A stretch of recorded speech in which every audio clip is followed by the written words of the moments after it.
विश्वक्रममाक्रमणं मैत्रीं भजत अखिलहृजयत्रीं मैत्रीं भजत अखिलहृजयत्रीं जननी पृथिवी कामदुहास्ते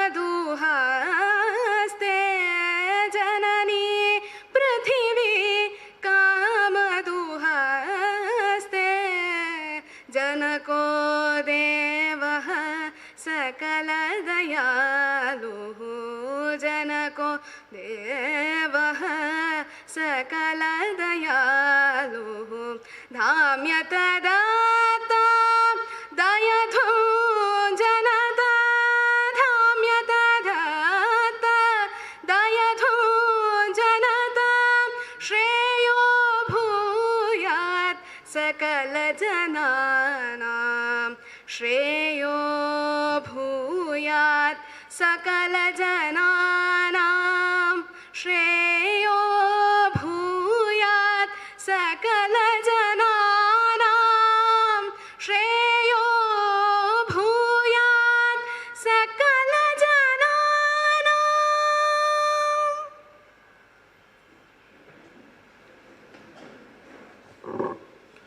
ಧನ್ಯವಾದ ಕುಮಾರಿ ಶ್ರೀಲಕ್ಷ್ಮಿ ಅವರಿಗೆ.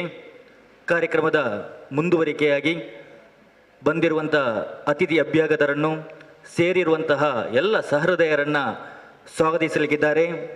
ಶ್ರೀ ಎಂ ವಾಸುದೇವ್ ರಾವ್ ಅವರು ಉಳ್ಳಾಳದ ಭಾರತ್ ಪ್ರೌಢಶಾಲೆಯಲ್ಲಿ ಸುಮಾರು 35 ವರ್ಷಗಳ ಕಾಲ ಶಿಕ್ಷಕರಾಗಿ ಸೇವೆಯನ್ನು ಸಲ್ಲಿಸಿ ಈಗ 6 ವರ್ಷದಿಂದ ನಿವೃತ್ತ ಜೀವನವನ್ನು ಮಾಡ್ತಾ ಇದ್ದಾರೆ.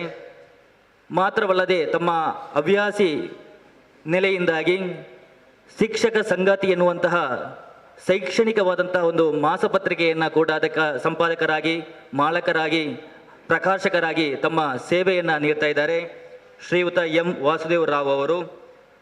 ಮಾತ್ರವಲ್ಲದೆ ಇವತ್ತಿನ ಕಾರ್ಯಕ್ರಮದ ಕೇಂದ್ರ ಬಿಂದು ಪುಸ್ತಕದ ಬಿಡುಗಡೆಯ ಕಾರ್ಯಕ್ರಮ, ಆ ಒಂದು ಕೃತಿಯ ಕರ್ತರಾಗಿರುವಂತಹ ಡಾಕ್ಟರ್ ಭಾರತಿ ಪಿಲಾರ್ ಇವರ ಗುರುಗಳು ಕೂಡ ಆಗಿದ್ದಾರೆ. ಅವರನ್ನು ಬಹಳ ಪ್ರೀತಿಯಿಂದ ಗೌರವದಿಂದ ಈ ವೇದಿಕೆಗೆ ಆಹ್ವಾನಿಸ್ತಾ ಇದ್ದೇನೆ. ಅವರಿಂದ ಸ್ವಾಗತ ಮತ್ತು ಪ್ರಾಸ್ತಾವಿಕ ನುಡಿ.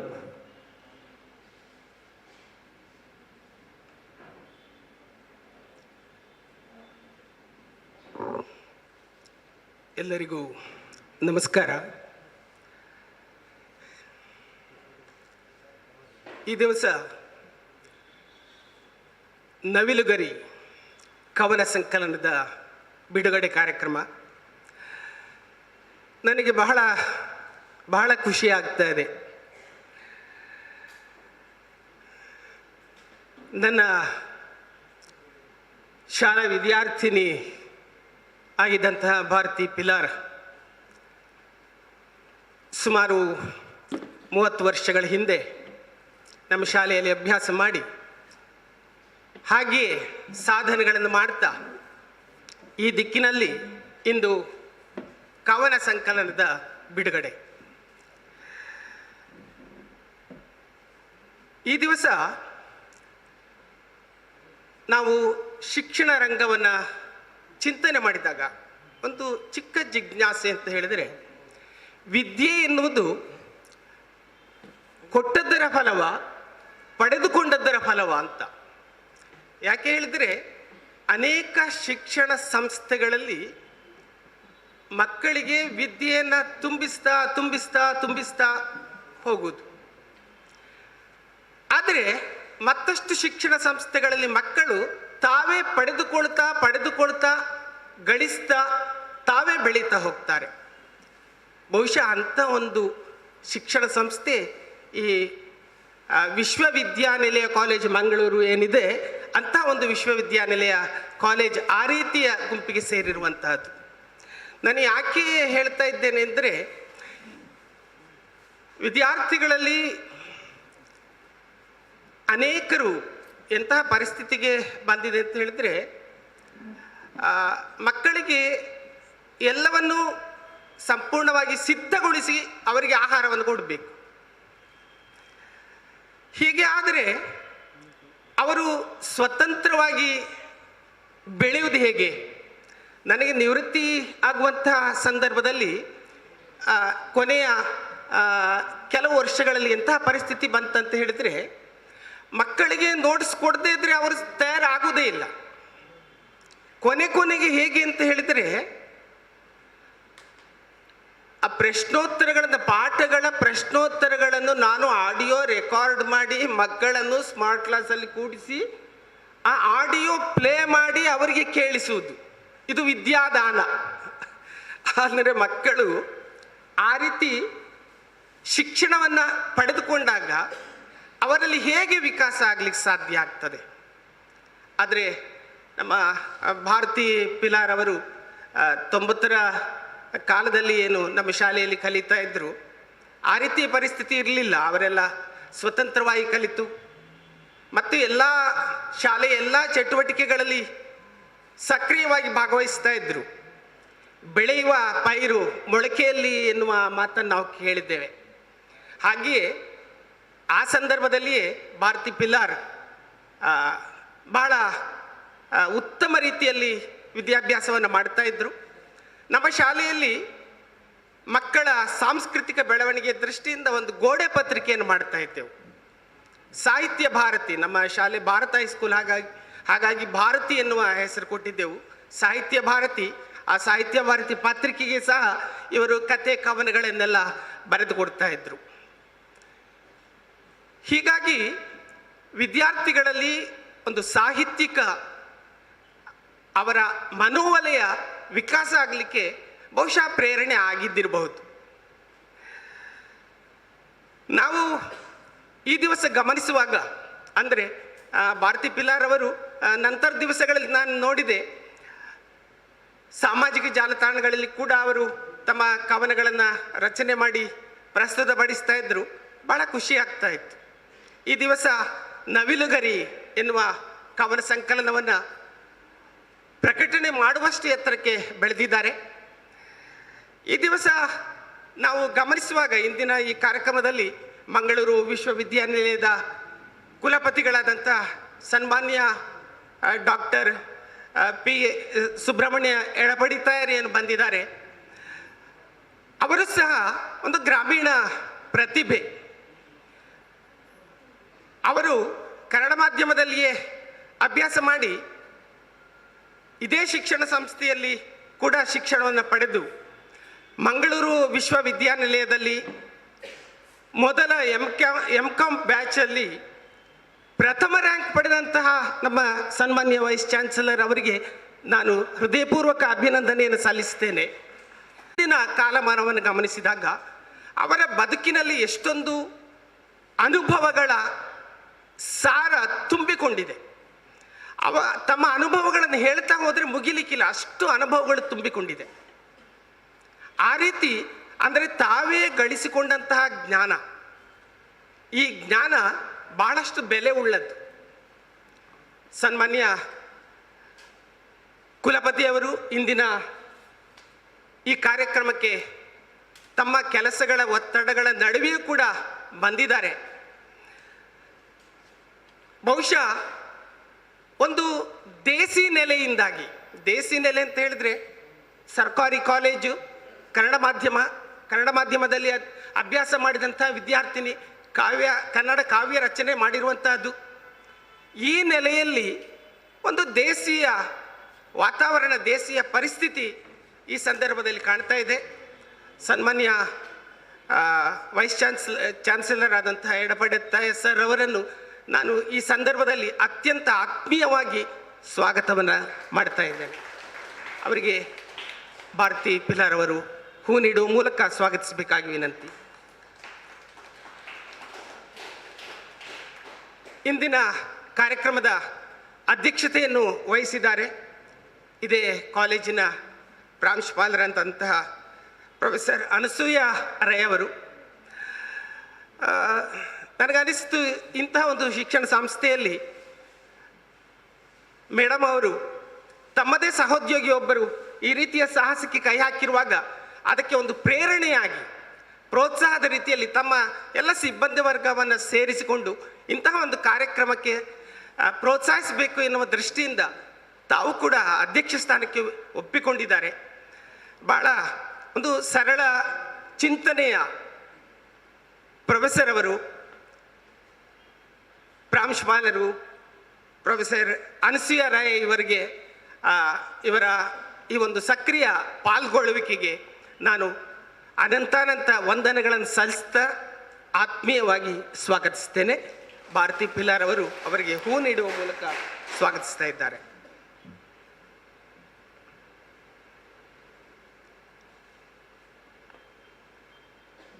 ಹಾಗೆಯೇ ಈ ದಿವಸ ನವಿಲುಗರಿ ಕವನ ಸಂಕಲನ ಏನಿದೆ, ಬಹುಶಃ ಈ ಕವನ ಸಂಕಲನ ಮುದ್ರಣ ಆಗಲಿಕ್ಕೆ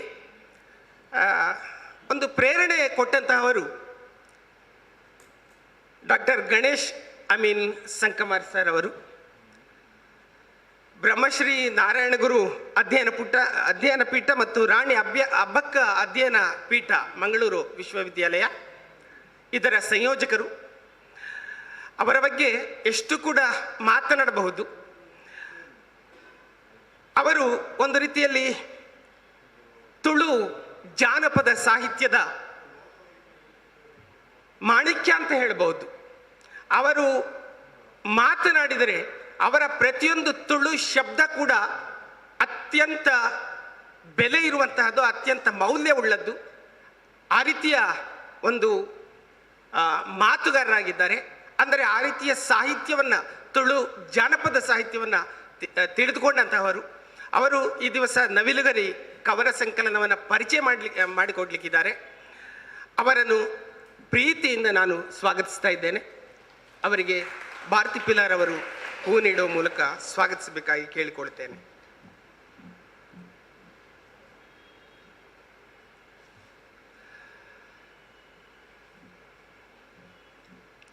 ಇಂದಿನ ಈ ಕಾರ್ಯಕ್ರಮಕ್ಕೆ ಈ ಕಾಲೇಜಿನ ಎಲ್ಲ ಬೋಧಕರು, ಬೋಧಕೇತರರು ಬಹಳ ಪ್ರೀತಿ ಇಟ್ಟು ಬಂದಿದ್ದೀರಿ.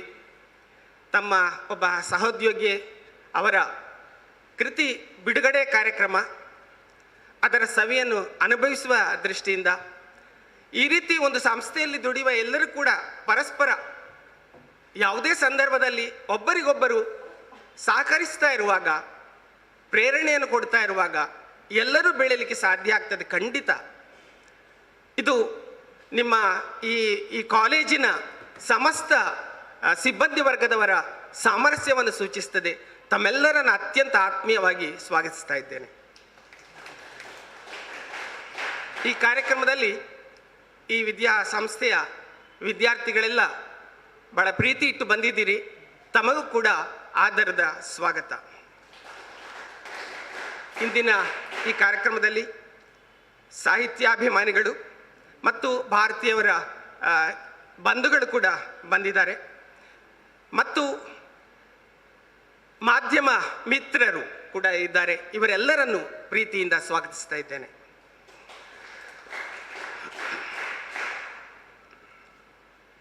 ಇಂದಿನ ಈ ಕಾರ್ಯಕ್ರಮಕ್ಕೆ ನವಿಲುಗರಿ ಕವನ ಸಂಕಲನವನ್ನು ಬಹಳ ಚಂದ ಮುದ್ರಿಸಿಕೊಟ್ಟಂತಹ ಆಕೃತಿ ಪ್ರಕಾಶನದ ಶ್ರೀಯುತ ಕಲ್ಲೂರು ನಾಗೇಶ್ ಅವರು ಸಭೆಯಲ್ಲಿದ್ದಾರೆ. ಅವರನ್ನು ಕೂಡ ನಾನು ಆತ್ಮೀಯವಾಗಿ ಸ್ವಾಗತಿಸ್ತಾ ಇದ್ದೇನೆ. ಕೊನೆಯದಾಗಿ ಈ ಕಾರ್ಯಕ್ರಮದ ಕೇಂದ್ರ ಬಿಂದು ಭಾರತಿ ಪಿಲಾರ್. ನನಗೆ ಬಹಳ ಹೆಮ್ಮೆ ಇದೆ. ಅಂದರೆ ನನ್ನ ವಿದ್ಯಾರ್ಥಿ ಈ ದಿವಸ ಈ ಕೃತಿ ಪುಸ್ತಕ ಏನು ಬಿಡುಗಡೆ ಮಾಡ್ತಾ ಇದ್ದಾರೆ ಆ ಕಾರಣಕ್ಕಾಗಿ ಅಂತಲ್ಲ, 90ರ ಕಾಲದಿಂದಲೇ ನನಗೆ ನಮ್ಮಲ್ಲಿ ಸುಮಾರು 10,000 ಮಕ್ಕಳಿಗೆ ನಾನು ವಿದ್ಯಾಭ್ಯಾಸವನ್ನು ನೀಡಿದ್ದೇನೆ. ಆ 10,000ದಲ್ಲಿ ಮರೆಯಲಾರದ ಅನೇಕ ವಿದ್ಯಾರ್ಥಿಗಳು ಇದ್ದಾರೆ. ಅವರಲ್ಲಿ ಭಾರತಿ ಕೂಡ ಒಬ್ಬರು. ಅಂದರೆ ಬಹಳ ಹೆಮ್ಮೆ ಆಗ್ತದೆ. ಯಾವಾಗಲೂ ಒಬ್ಬ ಅಧ್ಯಾಪಕನಿಗೆ ತುಂಬ ಖುಷಿಯಾಗುವುದು ಯಾವಾಗ ಅಂದರೆ ತನಗಿಂತ ತನ್ನ ವಿದ್ಯಾರ್ಥಿ ಮೇಲ್ಸ್ತರಕ್ಕೆ ಹೋದಾಗ, ಎತ್ತರಕ್ಕೆ ಬೆಳೆದಾಗ ಪ್ರತಿಯೊಬ್ಬ ಅಧ್ಯಾಪಕರಿಗೆ, ಉಪನ್ಯಾಸಕರಿಗೆ ಭಾಳ ಸಂತೋಷ ಆಗ್ತದೆ. ಆ ರೀತಿ ಹೆಮ್ಮೆ ನನಗಿದೆ. ಡಾಕ್ಟರ್ ಭಾರತಿ ಅವರಿಗೆ ನಾನು ಈ ಕಾರ್ಯಕ್ರಮಕ್ಕಾಗಿ, ಅವರೇ ಸಂಯೋಜಿಸಿರುವ ಈ ಕಾರ್ಯಕ್ರಮಕ್ಕೆ ಅತ್ಯಂತ ಪ್ರೀತಿಯಿಂದ ಸ್ವಾಗತಿಸ್ತಾ ಇದ್ದೇನೆ. ವಂದನೆಗಳು.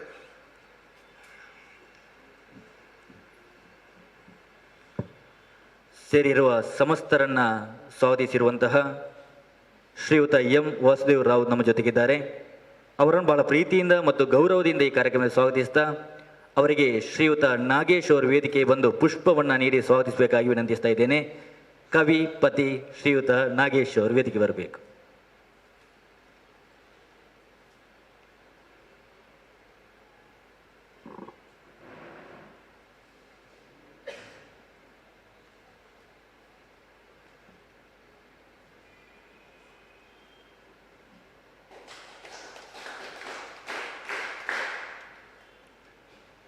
ಕಾರ್ಯಕ್ರಮದ ಕೇಂದ್ರ ಬಿಂದು ಕೇಂದ್ರ ಭಾಗ ನವಿಲುಗರಿ ಕಾವ್ಯ ಲೋಕಕ್ಕೆನ್ನ ಮೊದಲ ಗರಿ ಎನ್ನುವಂಥ ಕೃತಿಯನ್ನು ಲೋಕಾರ್ಪಣೆಯನ್ನು ಮಾಡಲಿಕ್ಕಿದೆ. ಈ ಒಂದು ಕಾರ್ಯಕ್ರಮವನ್ನು ನೆರವೇರಿಸಿಕೊಡಬೇಕಾಗಿ ಸನ್ಮಾನ್ಯ Taulava ಕುಲಪತಿಗಳಾಗಿರುವಂತಹ professor B Subrahmanya ಎಡಪಡಿತೈ sir ಅವರಲ್ಲಿ ಎಲ್ಲರ ಪರವಾಗಿಯೂ ಅವರಲ್ಲಿ ವಿನಂತಿಸ್ತಾ ಇದ್ದೇನೆ. ಈ ಒಂದು ಕಾರ್ಯಕ್ರಮದ ಪುಸ್ತಕವನ್ನು ಬಿಡುಗಡೆ ಮಾಡಬೇಕಾಗಿ ಲೋಕಾರ್ಪಣೆ ಮಾಡಬೇಕಾಗಿ ತಮ್ಮಲ್ಲಿ ವಿನಂತಿಸ್ತಾ ಇದ್ದೇನೆ ಸರ್. ಶ್ರೀಯುತ ಕಲ್ಲೂರು ನಾಗೇಶ್ ಅವರು ವೇದಿಕೆ ಬರಬೇಕು.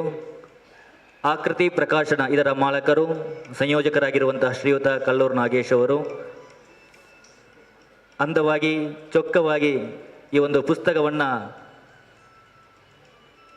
ಸಹೃದಯಿಗೆ ನೀಡಿರುವಂಥವರು. ಎಲ್ಲರ ತುಂಬು ಚಪ್ಪಾಳೆಯ ಮೂಲಕ ಈ ಒಂದು ಕಾರ್ಯಕ್ರಮದ ಭಾಗಿಗಳಾಗಿ ಬೇಕಾಗಿ ತಮ್ಮಲ್ಲಿ ವಿನಂತಿಸ್ತಾ ಇದ್ದೇನೆ. ಸನ್ಮಾನ್ಯ ಕುಲಪತಿಗಳು ಪ್ರೊಫೆಸರ್ ಪಿ ಸುಬ್ರಹ್ಮಣ್ಯ ಎಡಪಡಿತೈ ಸರ್ ಅವರು ಮತ್ತು ಅತಿಥಿ ಅಭ್ಯಾಗತರು ಈ ಒಂದು ಪುಸ್ತಕವನ್ನು ಬಿಡುಗಡೆ ಮಾಡ್ತಾ ಇದ್ದಾರೆ.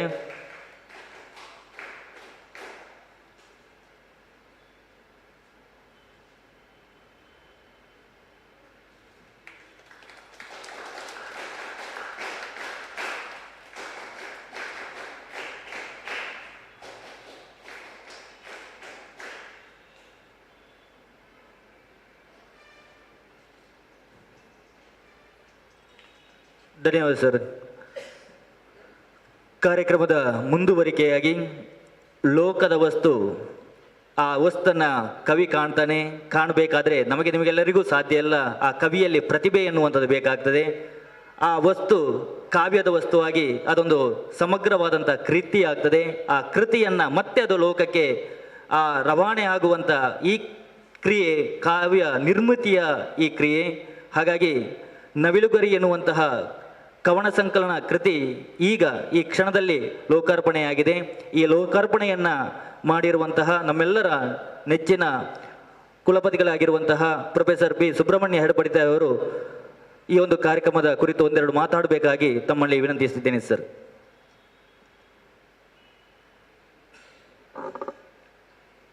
ಎಲ್ಲರಿಗೂ ನಮಸ್ಕಾರ. ಶ್ರೀ ಗುರುಭ್ಯೋ ನಮಃ. ಡಾಕ್ಟರ್ ಭಾರತಿ ಪಿಲಾರ್ ಅವರ ಕವನ ಸಂಕಲನ ನವಿಲುಗರಿ ಈ ಬಿಡುಗಡೆ ಕಾರ್ಯಕ್ರಮದ ಅಧ್ಯಕ್ಷತೆಯನ್ನು ವಹಿಸಿರುವಂಥ ನಮ್ಮ ಮಂಗಳೂರು ವಿಶ್ವವಿದ್ಯಾಲಯದ ಕಾಲೇಜಿನ ಪ್ರಾಂಶುಪಾಲರಾದ ಪ್ರೊಫೆಸರ್ ಅನಸೂಯ ರೈ ಮೇಡಮ್ ಅವರೇ, ಈಗ ತಾನೇ ನಮ್ಮಲ್ಲೆಲ್ಲರನ್ನು ಬಹಳ ಅರ್ಥಪೂರ್ಣವಾಗಿ ಸ್ವಾಗತಿಸಿ ಪ್ರಾಸ್ತಾವಿಕ ನುಡಿಗಳನ್ನಾಡಿದ ಭಾರತ್ ಪ್ರೌಢಶಾಲೆ ಉಳ್ಳಾಲದ ನಿವೃತ್ತ ಶಿಕ್ಷಕರು ಶ್ರೀ ಎಂ ವಾಸುದೇವರಾವ್ ಅವರೇ, ಕೃತಿ ಪರಿಚಯ ಮಾಡಲಿಕ್ಕಿರುವಂಥ ಬ್ರಹ್ಮಶ್ರೀ ನಾರಾಯಣಗುರು ಅಧ್ಯಯನ ಪೀಠದ ಸಂಯೋಜಕರು ನನ್ನ ಆತ್ಮೀಯ ಸ್ನೇಹಿತರಾದಂಥ ಡಾಕ್ಟರ್ ಗಣೇಶ್ ಅಮೀನ್ ಸಂಕಮಾರ್ ಅವರೇ,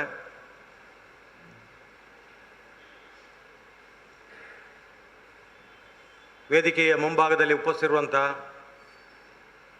ಈ ವಿಶ್ವವಿದ್ಯಾನಿಲಯ ಕಾಲೇಜಿನ ಶಿಕ್ಷಕೇತರ ಬಂಧುಗಳೇ, ಡಾಕ್ಟರ್ ಭಾರತಿ ಪಿಲಾರ್ನ ಕುಟುಂಬಸ್ಥರೇ, ನನ್ನ ಪ್ರೀತಿಯ ವಿದ್ಯಾರ್ಥಿನಿಯರೇ, ಪತ್ರಿಕಾ ಮಾಧ್ಯಮದ ಸನ್ಮಿತ್ರರೇ, ವಿಶೇಷ ಆಹ್ವಾನಿತರೇ, ಪುಸ್ತಕ ಬಿಡುಗಡೆ ಕಾರ್ಯಕ್ರಮ ಅಂತ ಹೇಳಿದರೆ ನನಗೆ ಎಲ್ಲಿಲ್ಲದ ಉತ್ಸಾಹ. ಏನಂತ ಹೇಳಿದರೆ ಅಲ್ಲಿ ಎನ್ಲೈಟ್ ಆ್ಯಂಡ್ ಸೆಲ್ಫ್ ಇಂಟ್ರೆಸ್ಟ್ ಅಂತ ಕರಿತೇನೆ ನಾನು. ಸೆಲ್ಫಿಶ್ನೆಸ್ ಅಲ್ಲ, ಎನ್ಲೈಟ್ ಆ್ಯಂಡ್ ಸೆಲ್ಫ್ ಇಂಟ್ರೆಸ್ಟ್ ಅಂದರೆ ಆ ನೆಪದಲ್ಲಿ ಇನ್ನೊಬ್ಬರು ಬರೆದಂಥ ಒಂದು ಪುಸ್ತಕ ಅಥವಾ ಒಂದು ಕವನ ಸಂಕಲನ ಅದು ಓದುವಂಥ ಒಂದು ಅವಕಾಶ ನನ್ನ ಪಾಲಿಗೆ ಒದಗಿ ಬರುತ್ತೆ ಅಂತ ಹೇಳುವಂಥದ್ದು. ಈ ನಿಟ್ಟಿನಲ್ಲಿ ನವಿಲುಗರಿ, ಹೌದು, ಇದು 76 ಪುಟ 40 ಕವನ ಸಂಕಲನಗಳು, 50 ರೂಪಾಯಿ, ಬರೀ 50 ರೂಪಾಯಿ ಇರುವಂಥ ಒಂದು ಪುಸ್ತಕ. ಇದನ್ನು ಓದ್ತಾ ಹೋದಾಗೆ ಇನ್ನೂ ಓದುವಂತ ಆಗುವಂಥದ್ದು. ಯಾಕೆಂತ ಹೇಳಿದ್ರೆ ನನಗೆ ಎದುರಿಗೆ ಡಾಕ್ಟರ್ ಭಾರತಿ ಪಿಲಾರ್ ಕಾಣುವಂಥದ್ದು. ಅದು ಪ್ರಾರಂಭ ಆಗುವಂಥದ್ದು ಇಲ್ಲಿ ಹೇಗೆ ಅಂತ ಹೇಳಿದ್ರೆ, ಸೂರ್ಯಾಸ್ತ ಅಂತ ಶುರು ಮಾಡ್ತಾರೆ ಅವರು. ಸೂರ್ಯಾಸ್ತದಿಂದ ಮೊದಲ್ಗೊಂಡು, ಸೂರ್ಯೋದಯದಿಂದ ಅಲ್ಲ, ನೆನಪಿಟ್ಟುಕೊಳ್ಳಿ, ಸೂರ್ಯಾಸ್ತದಿಂದ ಮೊದಲ್ಗೊಂಡು, ನೀನಲ್ಲ, ನೀನಲ್ಲ, ಇಲ್ಲಿಯ ಶಬ್ದ ಪ್ರಯೋಗ, ಭಾಷಾ ಪ್ರೌಢಿಮೆ, ಮತ್ತೆ ಅಲ್ಲಿ ಒಂದು ಕಚಗುಳಿಟ್ಟಂತ ಅನುಭವ ಆಗೋದು ಯಾರಿಗೆ? ಅವರಿಗೆ ಅಲ್ಲ, ಓದುಗರಿಗೆ. ಕೊನೆಗೆ ಅಂತ್ಯ ಆಗುವಂಥದ್ದು ಸ್ವಾತಂತ್ರ್ಯ ಅಂತ. ಇದು ನಮಗೆ ಇಲ್ಲಿ ಕಾಣುವಂಥ ಒಂದು ಇದು. ನಾನು ಹೇಳಿದೆ 76 ಪುಟ ಇರುವಂಥದ್ದು ಕೇವಲ. ಆಕೃತಿ ಪ್ರಿಂಟ್ಸ್ನ ಕಲ್ಲೂರು ನಾಗೇಶ್ ಇಲ್ಲಿದ್ದಾರೆ. ಅವರು ಯಾವ ಒಂದು ಪ್ರೋಗ್ರಾಮನ್ನು ಕೈಗೆತ್ತಿಕೊಂಡ್ರು ಕೂಡ, ಪುಸ್ತಕ ಇರಲಿ ಯಾವುದೇ ಇರಲಿ, ನನ್ನ ಅನುಭವ ಅದು. ನಾನು ಯಾವಾಗಲೂ ನನ್ನ ಡಾಕ್ಟರ್ ಚಿನ್ನಪ್ಪ ಗೌಡರಿಗೆ ಹೇಳಿಕೊಂಡ್ರು, ಆಕೃತಿಯ ಕಲ್ಲೂರ ಬಿಡಬೇಡಿ ಅಂತ. ಮೊದಲು ಅಡ್ವರ್ಟೈಸ್ಮೆಂಟ್ ಬರ್ತಿತ್ತು ನೋಡಿ, ಹೀರೋ ಮೋಟರ್ಸ್ ಇದ್ದು, open it, fill it, forget it ಅಂತ. ಸೊ ಆ ರೀತಿಯ ಒಂದು ಏನು ನಿರಾಳ ಮನಸ್ಸು ಬರುವಂಥದ್ದು ಆಕೃತಿಗೆ. ಅವರು ಇದನ್ನು ಇದು ಮಾಡಿದ್ದಾರೆ. ಅದರಲ್ಲಿ ಮುಖಪುಟ ಇರಬಹುದು, ಯಾವುದೇ ಇರಬಹುದು, ಡಿಸೈನು ಎಲ್ಲ ಅದರ ಡೆವಲಪ್ಮೆಂಟ್ ಇರುವಂಥದ್ದು, ಅದನ್ನು ಆಕೃತಿ ಪ್ರಿಂಟ್ಸ್ ಮಾಡಿದ್ದಾರೆ. 50 ರೂಪಾಯಿ ಮಾತ್ರ ಇಟ್ಟಿದ್ದಾರೆ. ಯಾಕೆ? ಧರ್ಮಾರ್ಥ ಸೇವೆ ಮಾಡಿ ಪ್ರಯೋಜನ ಇಲ್ಲ. There is no free lunch in this world ಅಂತ ನಾವು ಪಾಠ ಮಾಡ್ತೇವೆ ಎಕನಾಮಿಕ್ಸಲ್ಲಿ. ಸೊ ಹಾಗಿರುವಾಗ ಒಂದು 4 ಕಾಸಾದರೂ ಕೊಡಬೇಕು ಅದಕ್ಕೆ. ಆಗ ಅದಕ್ಕೆ ಏನಾಗುತ್ತೆ, ನನ್ನದು ಅಂತ ಆಗುತ್ತೆ ಅಂತ. ಅದರ ಸದ್ಬಳಕೆ ಮಾಡಿಕೊಳ್ಳಲಿಕ್ಕೆ ಬೇಕಾದ ವಾತಾವರಣ ನಿರ್ಮಾಣ ಆಗುತ್ತೆ ಅಂತ ಹೇಳೋದು ನಾವು ನಂಬಿಕೊಂಡು ಬಂದವರು. ನಮ್ಮ ಸಂಸ್ಕಾರ ಸಂಸ್ಕೃತಿ ಭಾರತ ದೇಶದ್ದು ಆ ರೀತಿ ಇರುವಂಥದ್ದು. ಹಾಗಾಗಿ ಕೈಗೆಟಕುವ ಬೆಲೆ 50 ರೂಪಾಯಿ. ಸೊ ಅದನ್ನು ಇದು ಮಾಡಿದ್ದಾರೆ. ಅವ್ರದ್ದೇ ಪಬ್ಲಿಕೇಶನ್, ರಾಧಾಕೃಷ್ಣ ಪಬ್ಲಿಕೇಶನ್ಸ್, ಪಿಲಾರು ಮಂಗಳೂರು, ಅವರು ಪಬ್ಲಿಕೇಶನ್ಸು ಎಲ್ಲ ಆಯಿತು. ನವಿಲುಗರಿ, ಕಾವ್ಯ ಲೋಕಕ್ಕೆನ್ನ ಮೊದಲ ಗರಿ, ಅವರ ಚೊಚ್ಚಲ ಕವನ ಸಂಕಲನ ಇದು. ಹಂಬಲ್ ಬಿಗಿನಿಂಗ್ ಮಾಡ್ತಾ ಇದ್ದಾರೆ.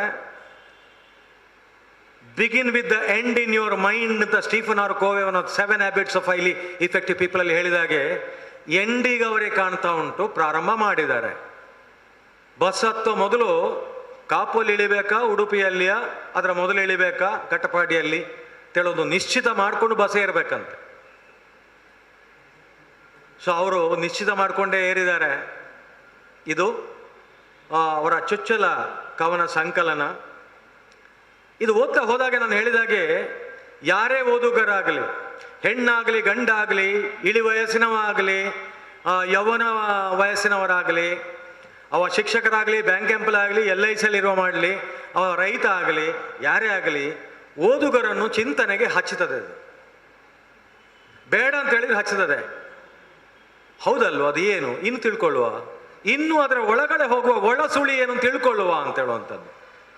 ಈ ಒಳ ಸೆಳೆತ ಉಂಟಲ್ಲ, ಇದು ಎಲ್ಲರಿಗೆ ಸೃಷ್ಟಿ ಮಾಡಲಿಕ್ಕೆ ಆಗೋದಿಲ್ಲ. ಸೊ ಈ ಓದುಗರನ್ನು ಚಿಂತನೆಗೆ ಹಚ್ಚುವಂಥ ಒಂದು ಪ್ರಕ್ರಿಯೆ ಇಲ್ಲಿ ಎದ್ದು ಕಾಣುತ್ತೆ. ನನಗೆ ಸ್ವಂತ ಅನುಭವ ಆಗಿದೆ ಅಂತ ಹೇಳಲಿಕ್ಕೆ ನಾನು ಇಷ್ಟಪಡ್ತೇನೆ. ಆಮೇಲೆ ಅವರು ಅನೇಕ ಹೇಳ್ತಾರೆ, ಅಂದರೆ ಎಲ್ಲ ಭಾವನಾತ್ಮಕವಾಗಿ ಎಲ್ಲ ರಸಗಳನ್ನು ಅಲ್ಲಿ ಚೆಲ್ತಾರೆ. ಚೆಲ್ಲುವ ಮೂಲಕ ಅವರು ಮರೀಲಿಲ್ಲ ಹೆಣ್ಣಿನ ಕಷ್ಟ ಕಾರ್ಪಣ್ಯ ದುಃಖ ದುಮ್ಮಾನಗಳು ಯಾವ ರೀತಿಯಲ್ಲಿ ಇರುತ್ತೆ, ಅದಕ್ಕೆ ಸ್ಪಂದಿಸುವ ಪರಿ ಯಾವ ನಿಟ್ಟಿನಲ್ಲಿ ಇರಬೇಕು, ಯಾವ ರೀತಿಯಲ್ಲಿ ಇರಬೇಕು ಅಂತ ಅದರ ರೂಪುರೇಷೆಯನ್ನು ನಮ್ಮ ಎದುರಿಗಿಡ್ತಾರೆ. ಮನಸ್ಸು ಕರಗ್ತದಲ್ಲ, ಹೃದಯ ಕರಗಲೇಬೇಕು ಯಾರ್ದಾದ್ರೂ ಕೂಡ. ಅದು ತಾಯಿಯಿಂದ ಹೊರಟು ಅಕ್ಕ ತಂಗಿಯರನ್ನು ಮುಟ್ಟಿ ನಮ್ಮ ಹೃದಯವನ್ನು ತಟ್ತದೆ. ಅದು ಆ ಹೆಣ್ಣಿನ ನೋವುಗಳಿಗೆ ಸ್ಪಂದಿಸಿದ ಪರಿ ಅದನ್ನು ವಿವರಿಸಲಿಕ್ಕೆ ಅಸಾಧ್ಯ ಅಂತ ನನ್ನ ಅನುಭವದ ಮಾತು. ಅದೇ ರೀತಿ ಒಬ್ಬ ಓದುಗನನ್ನು ಕವನಗಳ ಭಾವಲಹರಿಯಲ್ಲಿ ತೇಲಾಡಲು ಅನುವು ಮಾಡಿಕೊಡ್ತದೆ ಅದು. ಯಕ್ಷಗಾನದಲ್ಲಿ ಎತ್ತಗಡಿ ಅಂತ ಹೇಳ್ತಾರೆ ನೋಡಿ. ನೆಕ್ಸ್ಟ್ ಪದ್ಯಕ್ಕೆ ಹೋಗುವ ಕೊನೆಗೆ ಹೇಳ್ತಾನೆ ಅವನು. ಅಂದರೆ ಪದ್ಯದ್ದವನಿಗೆ ಗೊತ್ತಿರಬೇಕು, ಎಲ್ಲಿ ನಿಲ್ಲಿಸಬೇಕು ಅಂತ ಗೊತ್ತಿರಬೇಕು, ಅಥವಾ ಪದಕ್ಕೆ ಸರಿಯಾಗಿ ಅರ್ಥ ಹೇಳಲಿಕ್ಕೂ ಗೊತ್ತಿರಬೇಕು ನಮ್ಮ ಚಿಟ್ಟಾಣಿ ಅವರಾಗೆ. ಎಷ್ಟು ಬೇಕು ಅಷ್ಟೇ. ಸೊ ಆ ರೀತಿಯ ಒಂದು ಎತ್ತುಗಡಿ ಮಾಡ್ತಾ ಇದೆ ಇದು. ಅದು ಓದ್ ಹೋದಾಗ ಒಂದೊಂದೇ ಭಾವ ತರಂಗಗಳಲ್ಲಿ ನಮ್ಮನ್ನು ನಾವು ಮರೆಯುವಂತೆ ಮಾಡುವಂಥ ಒಂದು ಚಾಕಚಕ್ಯತೆ ಇಲ್ಲಿದೆ. ಅದು ನನಗೆ ಕಾಣ್ತದೆ. ಖಂಡಿತ ಅವ್ರು ಹೇಳ್ತಾರೆ, ನಮ್ಮ ಚೊಚ್ಚಲ ಕವನ ಸಂಕಲನ ಇದನ್ನು ಈ ಸಾಹಿತ್ಯ ಲೋಕಕ್ಕೆ ಅವರು ಪರಿಚಯಿಸ್ತಿದ್ದಾರೆ. ಖಂಡಿತ ನಾವು ಭಾರತಿ ಪಿಲಾರಿಗೆ ಅಭಿನಂದಿಸಲೇಬೇಕಾಗುವಂಥದ್ದು. ಆದರೆ ನಾನು ಭಾರತಿ ಪಿಲಾರ ಈಗ ಶ್ರೀ ಎಂ ವಾಸುದೇವರಾವ್ ಹೇಳುವಾಗ ನನಗೆ ನನ್ನ ಶಿಕ್ಷಕರ ನೆನಪಾಯಿತು. ಯಾವಾಗಲೂ ಶಿಕ್ಷಕರು ಗುರುಗಳು ಅಂತ ಹೇಳಿದಾಗ ನಮಗೆ ಪ್ರಾಥಮಿಕ ಶಾಲೆಯಲ್ಲಿ ಅಕ್ಷರಾಭ್ಯಾಸ ಹೇಳಿಕೊಟ್ಟವರು, ಪ್ರೌಢಶಾಲೆಯಲ್ಲಿ ಖಂಡಿತ ಅದು ಕನ್ನಡ ಇರಬಹುದು. ಇವತ್ತು ನನಗೆ ಪ್ರೌಢಶಾಲೆಯಲ್ಲಿ ಕನ್ನಡ ಪಂಡಿತರು ಹೇಳಿಕೊಟ್ಟ ಪಾಠ ನೆನಪಾಗ್ತಾ ಇದೆ, ಕಿವಿಯಲ್ಲಿ ಗುನುಗುನುಸ್ತಾ ಇದೆ. ಏನು? ನೀರೊಳಗಿರ್ದುಂ ಬೆಮರ್ತ ನುರಗ ಪತಾಕಂ ಅಂತ. ನಾನು ಕನ್ನಡ ಪಂಡಿತ ಅಲ್ಲ. ಆ ಕನ್ನಡ ಪಂಡಿತರು ಎದ್ದು ಕಾಣ್ತಾರೆ, ಅವರು ಡ್ಯಾನ್ಸ್ ಮಾಡಿ ಹೇಳ್ತಾ ಇದ್ರು. ಹೇಗೆ ಅಂತೇಳಿ ಆ ವೀರ ವೇಷ ಮುಖದಲ್ಲಿ ಭಾವನೆ ಎದ್ದು ಕಾಣ್ತಿದ್ದದ್ದು. ಉಳಿದ ಟೀಚರ್ಸು ನೆನಪಾಗ್ತದೆ, ಆ ಭಾವನೆಗಳು ಎದ್ದು ಕಾಣೋದಿಲ್ಲ. ಕನ್ನಡ ಪಂಡಿತರದು ನನಗೆ ಎದ್ದು ಕಾಣ್ತದೆ. ಇಲ್ಲಿ ಆ ಎಂ ವಾಸುದೇವರಾವ್ ಅವರು ತನ್ನ ಶಿಷ್ಯ ಬಗ್ಗೆ ಭಾರತ ಪ್ರೌಢಶಾಲೆ ಉಳ್ಳಾಲದಲ್ಲಿ 90ರ ದಶಕದಲ್ಲಿ ವಿದ್ಯಾರ್ಥಿ ದೆಸೆಯಲ್ಲಿ ಅವರಲ್ಲಿ ಬರುವಾಗ ನೋಟ್ಸ್ ಇಲ್ಲೋ ಇದ್ರೂ ಕೂಡ ಸ್ವಂತ ಕಾಲಲ್ಲಿ ನಿಂತು ಓದುವಂಥ ಹವ್ಯಾಸ ಅವರಿಗೆ ಇತ್ತು, ಅಭ್ಯಾಸ ಇತ್ತು ಅಂತೇಳಿ ಬೊಟ್ಟು ಮಾಡಿ ನೆನಪು ಮಾಡಿ ಹೇಳಿದ್ದು. ಇವತ್ತಿನ ವಿದ್ಯಾರ್ಥಿಗಳು ಏನು ಮಾಡ್ತಾರೆ ಅಂತ ಹೇಳಿದ್ರೆ ಉರುಬಾಯಿ ಪಾಠ, ಗಿಳಿಬಾಯಿ ಪಾಠ ಮಾಡ್ತಾರೆ. ರಾಷ್ಟ್ರೀಯ ಶಿಕ್ಷಣ ನೀತಿ 2020 ಅದನ್ನು ಬೊಟ್ಟು ಮಾಡಿ ಹೇಳ್ತದೆ. ಮೆಮೊರಿ ಬೇಸ್ಡ್ ರೋಟ್ ಲರ್ನಿಂಗ್ ಸಲ್ಲದು, ಸೃಜನಾತ್ಮಕ ಚಿಂತನೆ ಮೈಗೂಡಿಸಿಕೊಳ್ಳಬೇಕು, ತಪ್ಪಾದರೂ ತೊಂದರೆ ಇಲ್ಲ, ನಿಂದೇನಾದರೂ ಹಾಕು ಅಂತ. ಇವತ್ತು ಸಂಶೋಧನೆ ಮಾಡುವ ವಿದ್ಯಾರ್ಥಿಗಳಿಗೆ ಕೂಡ ಮೂಗಿಗೆ ನಾವು ದಾರ ಹಾಕ್ತೇವೆ. ಆಂಟಿ ಪ್ಲೇಜರಿಸಮ್ ಸಾಫ್ಟ್ವೇರ್ ಲೈಬ್ರರಿಯಲ್ಲಿ ಇದೆ ನಮ್ಗೆ. ಅದು ಸ್ವಲ್ಪ ಗಟ್ಟಿಮುಟ್ಟಾಗಿ ಮಾಡಿದ್ದೇವೆ, ಈಗ ಸ್ಟ್ರಾಂಗ್ ಸಾಫ್ಟ್ವೇರ್ ಇದು ಮಾಡಿದ್ದೇವೆ. ಅಂದರೆ ಆದರೂ ಕೂಡ ಏನು ಅವರಿಗೆ ಅಂತ ಹೇಳಿದ್ರೆ ಅಂಥ ಒಂದು ಪ್ರೊಟೆಕ್ಟಿವ್ ಕ್ಲಾಸ್ ಇದೆ. ಆದ ಕಾರಣ ಕಾಪಿ ಮಾಡಬೇಡಿ ಅಂತ ಹೇಳೋದಿಲ್ಲ, ನಾನು ಯಾರು ಹೇಳಲಿಕ್ಕೆ. ಈ ಕಾಪಿ ಮಾಡುವಂಥ ಜಾಯಮಾನ ಸ್ವಲ್ಪ ಕಡಿಮೆ ಆಗಲಿ. ಅದು ಕಡಿಮೆ ಆದ ಕೂಡಲೇ ನಿಮ್ಮ ಒಳಗಿನ ಮನಸ್ಸು ತೆರೆದುಕೊಳ್ಳುತ್ತದೆ, ನೀವು ಚಿಂತನೆ ಮಾಡಲಿಕ್ಕೆ ಪ್ರಾರಂಭ ಮಾಡ್ತೀರಿ. ಅಪ್ಲಿಕೇಶನ್ ಆಫ್ ಮೈಂಡ್ ಇದು ಇವತ್ತಾಗುವಂಥದ್ದು. ಆಗ ಮಾತ್ರ ಜೀವನದ ಪರೀಕ್ಷೆ ಎದುರಲಿಕ್ಕೆ ನಾವು ಸದೃಢರಾಗ್ತೇವೆ, ಸಮರ್ಥರಾಗ್ತೇವೆ, ಸಬಲರಾಗ್ತೇವೆ, ಸಶಕ್ತರಾಗ್ತೇವೆ. ಇಲ್ಲದ ಆಗೋದಿಲ್ಲ. ಆ ನೋವು ಯಾರು ಹೇಳ್ತಾರೆ ಅಂತ ಹೇಳಿದ್ರೆ ನಿಜವಾದ ಅರ್ಥದಲ್ಲಿರುವ ಶಿಕ್ಷಕ ಎಂ ವಾಸುದೇವರಾವ್. ಕೇಳುವಾಗ ನನಗೆ ನನ್ನೆಲ್ಲ ಶಿಕ್ಷಕರು ಪ್ರಾಥಮಿಕ ಶಾಲೆ ಪ್ರೌಢಶಾಲೆಯಲ್ಲಿ ನನಗೆ ಪಾಠ ಮಾಡಿದವರು ಎಲ್ಲರೂ ಒಂದು ವಿನೀತ ಭಾವನೆಯಿಂದ, ಒಂದು ಪೂಜ್ಯ ಭಾವನೆಯಿಂದ ಅವರು ನೆನಪಿಸಿಕೊಳ್ಳುವಂಥ ಸಂದರ್ಭ ಅವರು ಒದಗಿಸಿಕೊಟ್ರು. ಯಾಕಂದರೆ ಅವರು ಅವರಿಗೆ ಮಾತ್ರ ಗುರುಗಲ್ಲ, ನಮಗೆಲ್ಲ ಗುರುಗಳು. ಅದಕ್ಕೆ ನಾವು ಶ್ರೀ ಗುರುಭ್ಯೋ ನಮಃ ಅಂತೇಳಿ ಪ್ರಾರಂಭ ಮಾಡಿದ್ದು. ಅಂದರೆ ಇಂಥ ಟೀಚರ್ಸ್ ಇವತ್ತಿನ ಕಾಲದಲ್ಲಿ ಭಾಳ ಕಡಿಮೆ ಸಿಗುವಂಥದ್ದು ನಮಗೆ. ಅವರು ನಿವೃತ್ತರಾದರೂ ಕೂಡ ಪ್ರವೃತ್ತಿಯಲ್ಲಿ ಅದೇ ಮನಸ್ಸಿರುವಂಥದ್ದು, ಅದೇ ಜೀವನೋತ್ಸಾಹ ಇವತ್ತು ಇದೆ. ಇವತ್ತು ಶಿಷ್ಯ ಕುಲವನ್ನು ಕಟ್ಟುವಂಥ ಜೀವನೋತ್ಸಾಹ ಎದ್ದು ಎದ್ದು ಅವರಲ್ಲಿ ಕಾಣ್ತಾ ಇದೆ. ಸೊ ಇಲ್ಲಿರುವ ಎಲ್ಲ ಶಿಕ್ಷಕರು ಕೂಡ ಅದನ್ನು ಮೈಗೂಡಿಸಿಕೊಳ್ಳಬೇಕು ಅಂತೇಳಿ ನಾನು ಕುಲಪತಿಯಾಗಿ ನಾನು ಭಾವಿಸ್ತೇನೆ. ನನ್ನೊಳಗಡೆ ಕೂಡ ಒಬ್ಬ ಗುರು ಇದ್ದಾನೆ. ಅವನು ನನಗೆ ಹೇಳ್ತಾನೆ, ಮತ್ತೊಮ್ಮೆ ಗುರುವಾಗಿ ಮಿಂದು ಬಾ, ಎದ್ದು ಬಾ ಅಂತ ಹೇಳುವಂಥದ್ದು ಹೇಳ್ತಾನೆ ನನ್ನಲ್ಲಿ ಕೂಡ. ಹಾಗಿರುವಾಗ ಅವರು ನೆನಪಿಸಿಕೊಂಡ್ರು, ಏನು ಕೇವಲ ಅವಳು ಪಾಠ ಪ್ರವಚನ ಮಾತ್ರ ಕಲಿತಿರ್ಲಿಲ್ಲ, ನಮಗೆ ನಮ್ಮದೇ ಆದ ಒಂದು ಆಸೆ ಇರುತ್ತೆ. ಕೆಲವರೆಲ್ಲ ಏನು ಮಾಡ್ತಾರೆ ಅಂತ ಹೇಳಿದ್ರೆ ನಿವೃತ್ತಿ ಆಗುವ ತನಕ ನಾನೇನು ಬಯಸಿದ್ದು ಮಾಡಲಿಕ್ಕೆ ಆಗೋದಿಲ್ಲ. ಇನ್ನೊಬ್ಬರಿಗೆ ಡೊಗ್ಗು ಸಲಾಮ್ ಹಾಕೋದು, ಇನ್ನೊಬ್ಬರಿಗೆ ಮಸ್ಕ ಹಾಕೋದು, ಇನ್ನೊಬ್ಬರಿಗೆ ನಾಟಕೀಯವಾಗಿ ಮಾತಾಡೋದು, ಮುಖಸ್ತುತಿ ಮಾತಾಡೋದು, ನಾಟಕ ಮಾಡೋದು, ಡ್ರಾಮಾ ಮಾಡೋದು, ಓದುವುದು ಶಾಸ್ತ್ರ, ಇಕ್ಕುವುದು ಗಾಳ, ಆಮೇಲೆ ನಮಗೆ ನಾವೇ ದ್ರೋಹ ಮಾಡೋದು, ಮೋಸ ಮಾಡೋದು. ಖಂಡಿತ ಸತ್ರ ಸ್ವರ್ಗ ಸಿಗೋದಿಲ್ಲ, ಸ್ವರ್ಗ ಸಿಗಬಾರ್ದು ಅಂತವರಿಗೆ ಮೂರ್ಖ ಶಿಖಾಮಣಿಗಳು. ನೀವು ನಿಮಗೆ ಮೋಸ ಮಾಡಿಕೊಂಡು ಬದುಕಬೇಡಿ, ಅದು ಶಾಶ್ವತ ಅಲ್ಲ, ನಶ್ವರ. ಅದು ಎಷ್ಟು ಸಮಯ ನೀವು ನಿಮಗೆ ಮೋಸ ಮಾಡ್ಕೊಳ್ಬೋದು. ನೀರಿನಲ್ಲಿ ಅಡಗಿ ಎಷ್ಟು ಸಮಯ ಕೂತ್ಕೊಳ್ಬಹುದು, ನೀರಿನ ಒಳಗೆ ಬೆವರ್ತದೆ, ಮತ್ತು ಎಷ್ಟು ಸಮಯ ಕೂತ್ಕೊಳ್ಬಹುದು. ಮೇಲೆ ಬರಬೇಕು, ಶರಣಾಗತಿ ಆಗಲೇಬೇಕಲ್ವ ನೀವು? ಆಗ್ತೀರಿ ನೀವು, ಖಂಡಿತ ಆಗ್ತೀರಿ. ಯಾಕಂದ್ರೆ ಅದು ಮಂಗಳೂರು ವಿಶ್ವವಿದ್ಯಾಲಯ ಮಣ್ಣಿನ ಗುಣ, ಗಾಳಿಯ ಗುಣ, ಅದನ್ನು ಹೇಳ್ತಾ ಇದ್ದೇನೆ. ಯಾರಿಗೆ ತಟ್ಟಬೇಕು ಅದು ತಟ್ಟುತ್ತೆ, ಅದು ಎಡಪಡಿತೆಯರ ಒಂದು ಆಜನ್ಮ ಸಿದ್ಧ ಗುಣ ಅಂತ ನಾನು ಹೇಳ್ತೇನೆ. ಆ ನಿಟ್ಟಿನಲ್ಲಿ ಭಾರತಿ ಪಿಲಾರು ಆ ಇದರಲ್ಲಿ ಬೆಳೆಯ ಸಿರಿ ಮೊಳಕೆಯಲ್ಲಿ ಅಂತ ಹೇಳಿದ್ರು ಅವರು. ಆ ಇದರಲ್ಲಿ ಅವರು ಕಾಲ ಪಾಠ ಪ್ರವಚನಕ್ಕೆ ಮಾತ್ರ ಮನಸ್ಸನ್ನು ಕೇಂದ್ರೀಕೃತ ಮಾಡಿಕೊಳ್ಳಿಲ್ಲ. ಆಗ ಕೂಡ ಅವರು ಅರಸಿಕೊಂಡು ಹೋಗ್ತಾ ಇದ್ರು, ನನಗೆ ಖುಷಿ ಕೊಡುವಂಥದ್ದು ಯಾವುದು ಅಂತ. ನಿವೃತ್ತಿಯಾಗುವವರೆಗೆ ನೀವು ಕಾಯಬೇಡಿ, ಹುಡುಕಿ ನೀವು ಮಾಡಿ. ದಿವಸಕ್ಕೆ 1 ಗಂಟೆಗಳ ಕಾಲ ನಿಮಗೆ ಇಷ್ಟ ಕೊಡುವಂಥದ್ದು, ನಿಮಗೆ ನೆಮ್ಮದಿ ಕೊಡುವಂಥದ್ದು, ನಿಮಗೆ ಶಾಂತಿ ಕೊಡುವಂಥದ್ದು, ನಿಮಗೆ ಸುಖ ಕೊಡುವಂಥದ್ದು ಮಾಡಿ. ಪ್ರಮೋಷನ್ಗೆ ಮಾಡೋದಲ್ಲ ಅದು, ಕುಲಪತಿಗೆ ಖುಷಿ ಮಾಡಲಿಕ್ಕೆ ಮಾಡೋದಲ್ಲ, API ಸ್ಕೋರ್ ಜಾಸ್ತಿ ಮಾಡಲಿಕ್ಕೆ ಮಾಡೋದಲ್ಲ. ನಿಮಗೆ ಖುಷಿ ಕೊಡಬೇಕು. ಆ ಖುಷಿಯನ್ನು ಮನೆ ಮಂದಿಗೆ, ಕುಟುಂಬದವರಿಗೆ ಮಾತ್ರ ಅಲ್ಲ, ಅಕ್ಕಪಕ್ಕದವರಿಗೆ, ಸಮಾಜಕ್ಕೆ ಹಂಚುವಂಥ ಕೆಲಸ ಆಗಬೇಕು. ಆಗ ನಿಜವಾದ ಶಿಕ್ಷಣ ಅಂತ ಹೇಳುವಂಥದ್ದು ರಾಷ್ಟ್ರೀಯ ಶಿಕ್ಷಣ ನೀತಿ ಹೇಳ್ತದೆ. ಕೇವಲ ಅಂಕಗಳೇ ಮಾನದಂಡಗಳಲ್ಲ ಅಂತ ಹೇಳುವಂಥದ್ದು. ಸೊ ಆ ಕಾಲದಲ್ಲಿಯೇ ಭಾರತಿ ಪಿಲಾರು ಅಂಥದ್ದು ಮಾಡ್ತಾ ಇದ್ರು ಅಂತ ಹೇಳುವಂಥದ್ದು. ಆನಂತರ ನನಗೆ ಅದೆಲ್ಲ ಗೊತ್ತಿಲ್ಲ, ಯಾಕೆ ನಾನು ಅವರ ಗುರುಗಳಲ್ಲ. ಆದರೆ ನನ್ನ ಅದೃಷ್ಟಕ್ಕೆ ಏನೋ ನನಗೆ ಅವರು ಆಫೀಸರ್ ಆನ್ ಸ್ಪೆಷಲ್ ಡ್ಯೂಟಿಯಾಗಿ ಬಂದರು. ಆಗ ಕೆಲವೊಮ್ಮೆ ಗುರುಗಳ ಸ್ಥಾನದಲ್ಲಿ ಅವರನ್ನು ಅರ್ಥ ಮಾಡಿಕೊಳ್ಳುವಂಥ ಪರಿಸ್ಥಿತಿ ನನಗೆ ಬಂತು. ಅವರು ಕೂಡ ಕುಲಪತಿಯನ್ನು ಕುಲಪತಿಗಳಾಗಿ ನೋಡಿರಲಿಲ್ಲ, ಗುರುಗಳಾಗಿ ನನ್ನನ್ನು ಸ್ವೀಕರಿಸಿದರು. ಅವ್ರು ಹೇಳಿದರು, ಕೆಲವೆಲ್ಲ ನನ್ನಿಂದ ತಪ್ಪಾಗಬಹುದು ಸರ್, ನನಗೆ ನೀವು ಮಾರ್ಗದರ್ಶನ ಕೊಡಿ ಸರ್, ತಿದ್ದಿಕೊಳ್ಳಲಿಕ್ಕೆ ಸಮಯಾವಕಾಶ ಕೊಡಿ, ನಾನು ತಿದ್ದಿಕೊಳ್ತೇನೆ, ಸರಿ ಇಲ್ಲ ಅಂತೇಳಿದ್ರೆ ನೇರವಾಗಿ ನನಗೆ ಹೇಳಿಬಿಡಿ ಅಂತ. ನಾನು ನೇರವಾಗಿ ಹೇಳುವಂಥದ್ದು.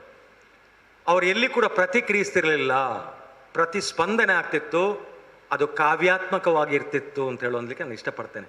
ಯಾಕೆಂದರೆ ಅಲ್ಲಿ ಅವರ ಸೃಜನಶೀಲತೆ ಎದ್ದು ಕಾಣ್ತಿತ್ತು. ಎಲ್ಲರೂ ಮಾತಾಡಿದಾಗ ನನ್ನ ಹತ್ರ ಮಾತಾಡ್ತಿರ್ಲಿಲ್ಲ ಅವರು. ಅಲ್ಲಿ ಕೂಡ ಒಂದು ರೀತಿಯ ಸ್ವಂತಿಕೆಯನ್ನು ಅವರು ಮೆರೀತಿದ್ರು. ಆಮೇಲೆ ಹೇಳುವಾಗಲೂ ಆ ದಾಟಿ ಸ್ವಲ್ಪ ಕಾವ್ಯ ದಾಟಿಯಲ್ಲಿ ಇರ್ತಿತ್ತು ಕೆಲವೊಮ್ಮೆ ಅವರಿಗೆ ನೋವಾದಾಗ ಕೂಡ. ಯಾಕೆಂದರೆ ಕುಲಪತಿಯ ಕಾರ್ಯಾಲಯದಲ್ಲಿ ಕೆಲಸ ಮಾಡು ಅಂತ ಹೇಳಿದರೆ ನಲಿವಿಗಿಂತ ನೋವೇ ಜಾಸ್ತಿ. ಅದು ಈ ಕುಲಪತಿ ಆದರೆ ಕೇಳಬೇಕು ಅಂತಿಲ್ಲ, 6 ಗಂಟೆ ನಂತರ ವಿಚಿತ್ರ ವ್ಯಕ್ತಿ ನಾನು. ಯಾಕಂದರೆ ಫೈಲ್ ಮಧ್ಯೆ ಬರುತ್ತೆ, ಆ ದಿವಸ ಎಲ್ಲ ಇದೆಲ್ಲ ಶಾಖ ಎಲ್ಲ ಇದ್ದದೆಲ್ಲ ಇಳಿಬೇಕಲ್ಲ. ಭೂತ ಪಿರಿಪುಣ ಅಂತ ಸಂಕಮಾನಿಗೆ ಗೊತ್ತಿದೆ, ಭೂತ ಪಿರಿಯೋದು ಅಂತ. ಆ ಭೂತ ಪಿರಿಯೋ ಸಂದರ್ಭ ಆ ಟೈಮಲ್ಲಿ ಬಂದರೆ ಸ್ವಲ್ಪ ಕಷ್ಟ ಅಂತಾರೆ. ಆ ಶಾಖವನ್ನು ತಡ್ಕೊಳ್ಬೇಕು. ಭಾರತಿ ಪಿಲಾರು ಬಹಳ ವಿನೀತ ಭಾವದಿಂದ ಆ ಶಾಖವನ್ನು ತಡ್ಕೊಳ್ತಿದ್ರು. ಆ ಕಾಣ್ತಿತ್ತು ನನಗೆ. ಇವರು ಕಂಪ್ಯೂಟರ್ ಸೈನ್ಸು ಒಬ್ಬರು ಪ್ರೊಫೆಸರ್, ಇವರು ಪ್ರಾಧ್ಯಾಪಕಿಯಾಗಿದ್ದುಕೊಂಡು ಕಂಪ್ಯೂಟರ್ ವಿಜ್ಞಾನದ ಪ್ರಾಧ್ಯಾಪಕಿ. ಇವರು ಒಂದು ಕವನ ಸಂಕಲನ ಬಿಡುಗಡೆ ಮಾಡಬೇಕು ನನ್ನ ಹತ್ರ ಕೇಳಿಕೊಂಡ್ರು. ಬಿಡುಗಡೆ ಮಾಡಲಿಕ್ಕೆ ನೀವು ಕವನ ಸಂಕಲನ ತಯಾರು ಮಾಡ್ತಾ ಇದ್ದೀರೋ ಅಂತ ಕೇಳಿದೆ ನಾನು. ಆಗ ಸ್ವಲ್ಪ ಹೇಳಿದರು, ಇದೆ ಸರ್ ಅಂತ ಒಂದು ಸ್ಯಾಂಪಲ್ ತೋರಿಸಿದ್ರು. ಇದು ನಿಮ್ಮದೇ, ಇಲ್ಲಿಂದ ಕಾಪಿ ತಂದು ನನಗೆ ಕೊಡ್ತಾ ಇದ್ದೀರಾ ಅಂತ. ಆಗ ಹೇಳಿದ್ರು, ನಿಮ್ಮನ್ನು ಮೆಚ್ಚಿಸ್ಲಿಕ್ಕೆಲ್ಲ ಸರ್, ನನ್ನ ಇದೊಂದು ಪ್ರವೃತ್ತಿ ಈ ರೀತಿಯಲ್ಲಿದೆ, ನಾನು ಭಾಳ ಖುಷಿ ಪಡ್ತೇನೆ ಅಂತ. ಆಗ ನನಗೆ ಖುಷಿಯಾದದ್ದು ಇವರ ಒಂದು ಭಾಷಾ ಪ್ರೌಢಿಮೆ, ಶಬ್ದಗಳ ಜೋಡಣೆ, ಮತ್ತು ಭಾವನಾತ್ಮಕ ಲಹರಿ ಒಂದು ಕೊಂಡೋಗುವಂಥದ್ದು, ಇನ್ನೊಬ್ಬರನ್ನು ತೇಲಾಡಿಸುವಂಥದ್ದು, ಬೇರೆ ಬೇರೆ ಸ್ತರಗಳಿಗೆ ಅವರು ಮೂವ್ ಆಗುವಂಥದ್ದು, ಭಾಳ ಸ್ವಿಫ್ಟ್ಲಿ ಅಂತ ಹೇಳ್ತೇವೆ, ಏನು ಎಫರ್ಟ್ಲೆಸ್ ಆಗಿ ಹೋಗ್ತಾ ಇರುವಂಥದ್ದು. ಸೊ ಆದ ಕಾರಣ ಇವರಲ್ಲಿ ಆ ಒಂದು ಟ್ಯಾಲೆಂಟ್ ಇದೆ ಅಂತ ಗೊತ್ತಾಯಿತು. ಕೆಲವೊಮ್ಮೆ ಇಂಥ ಟ್ಯಾಲೆಂಟ್ ಇದ್ದರೆ ನನ್ನಲ್ಲಿ ಇಲ್ಲ, ಅದು ನೋವಾಗತ್ತೆ ನನಗೆ. ಅವ್ರು ನೋಡುವಾಗ ಅಸೂಯೆ ಆಗತ್ತೆ. ಕುಲಪತಿ ಆಗಿರುವಾಗ ಬಹಳ ಕೆಲವೊಮ್ಮೆ ವಿಲನೆ ಒದ್ದಾಡಬೇಕಾಗತ್ತೆ, ಇನ್ನೊಬ್ಬರಲ್ಲಿ ಹೇಳಲಿಕ್ಕಾಗಲ್ಲ. ನನಗೆ ನಾನೇ ಸಾಂತ್ವನ ನೀಡಿಕೊಳ್ಬೇಕಾಗತ್ತೆ, ನನಗೆ ನಾನೇ ಕೌನ್ಸಿಲಿಂಗ್ ಕೊಡಬೇಕಾಗತ್ತೆ. ಆಗ ನಮಗೆ ಏನಾದರೂ ಒಳ್ಳೆಯ ಹವ್ಯಾಸಗಳಿಲ್ಲ ಅಂತ ಹೇಳಿದರೆ ನಮ್ಮನ್ನು ನಾವು ಆಳಲಿಕ್ಕೆ ಭಾಳ ಕಷ್ಟ ಆಗುತ್ತೆ. ವಿಶ್ವವಿದ್ಯಾಲಯ ಆಳ್ಬೋದು, ನನ್ನನ್ನು ನಾನೇ ಆಳ್ಲಿಕ್ಕೆ ಕಷ್ಟ ಆಗುತ್ತೆ. ಭಗವದ್ಗೀತೆಯಲ್ಲಿ ಅರ್ಜುನ ಕೃಷ್ಣನ ಹತ್ರ ಹೇಳಿಕೊಂಡಾಗೆ, I can control the wind but not my mind ಅಂತ. ಅದು ನನಗೆ ಆಗತ್ತೆ. ಆಗ ಇಂಥ ಒಂದು ಅಭ್ಯಾಸ ಇದ್ದರೆ, ಹವ್ಯಾಸ ಇದ್ದರೆ ಏನಾಗತ್ತೆ, ನಮ್ಮನ್ನು ನಾವು ಮರಿಲಿಕ್ಕೆ ಆಗತ್ತೆ. ಈ ಕಷ್ಟ ಕಾರ್ಪಣ್ಯದ ಈ ಗೋಜಲಿನಿಂದ ಒಮ್ಮೆ ಹೊರಗಡೆ ಬಂದು 1 ಗಂಟೆಯ ಸಾಂತ್ವನ ಪಡ್ಕೊಳ್ಳಿಕ್ಕೆ ಆಗತ್ತೆ. ಒಂದು ಸೊಲೇಸ್ ಅಂತ ಹೇಳ್ತೇವೆ, ಅದನ್ನು ಪಡ್ಕೊಳ್ಳಿಕ್ಕೆ ಆಗತ್ತೆ. ಅದು ಮಾರುಕಟ್ಟೆಯಲ್ಲಿ ಮಾರಾಟಕ್ಕೆ ಸಿಗುವುದಿಲ್ಲ, ಅದಕ್ಕೆ ಬೆಲೆ ನಿಗದಿಪಡಿಸಿಲ್ಲ. ಇವರಲ್ಲಿ ಆ ಗುಣ ಇದ್ದ ಕಾರಣ ಅನೇಕ ಬಾರಿ ಒತ್ತಡಗಳನ್ನು ನಿಭಾಯಿಸುವ ರೀತಿ ಭಾರತಿ ಪಿಲಾರ್ ಇದಕ್ಕೆ ಮೊರೆ ಹೋಗ್ತಾ ಇದ್ರು ಅಂತ ಹೇಳೋದು ನಾನು ತಿಳ್ಕೊಂಡೆ. ಸೊ ಆದ ಕಾರಣ ಇದೊಂದು ಗುಡಿಗಟ್ಟಿದ ನವಿಲುಗರಿ ಗಣೇಶ ಮೀನ್ ಸಂಕಮಾರ್ ಬರೀತಾರೆ ಅವರ ಮುಂಗರಿಯಲ್ಲಿ, ಗರಿಗರಿಯಾಗಿ ಹೊರ ಬಂದಿದೆ ಅಂತ.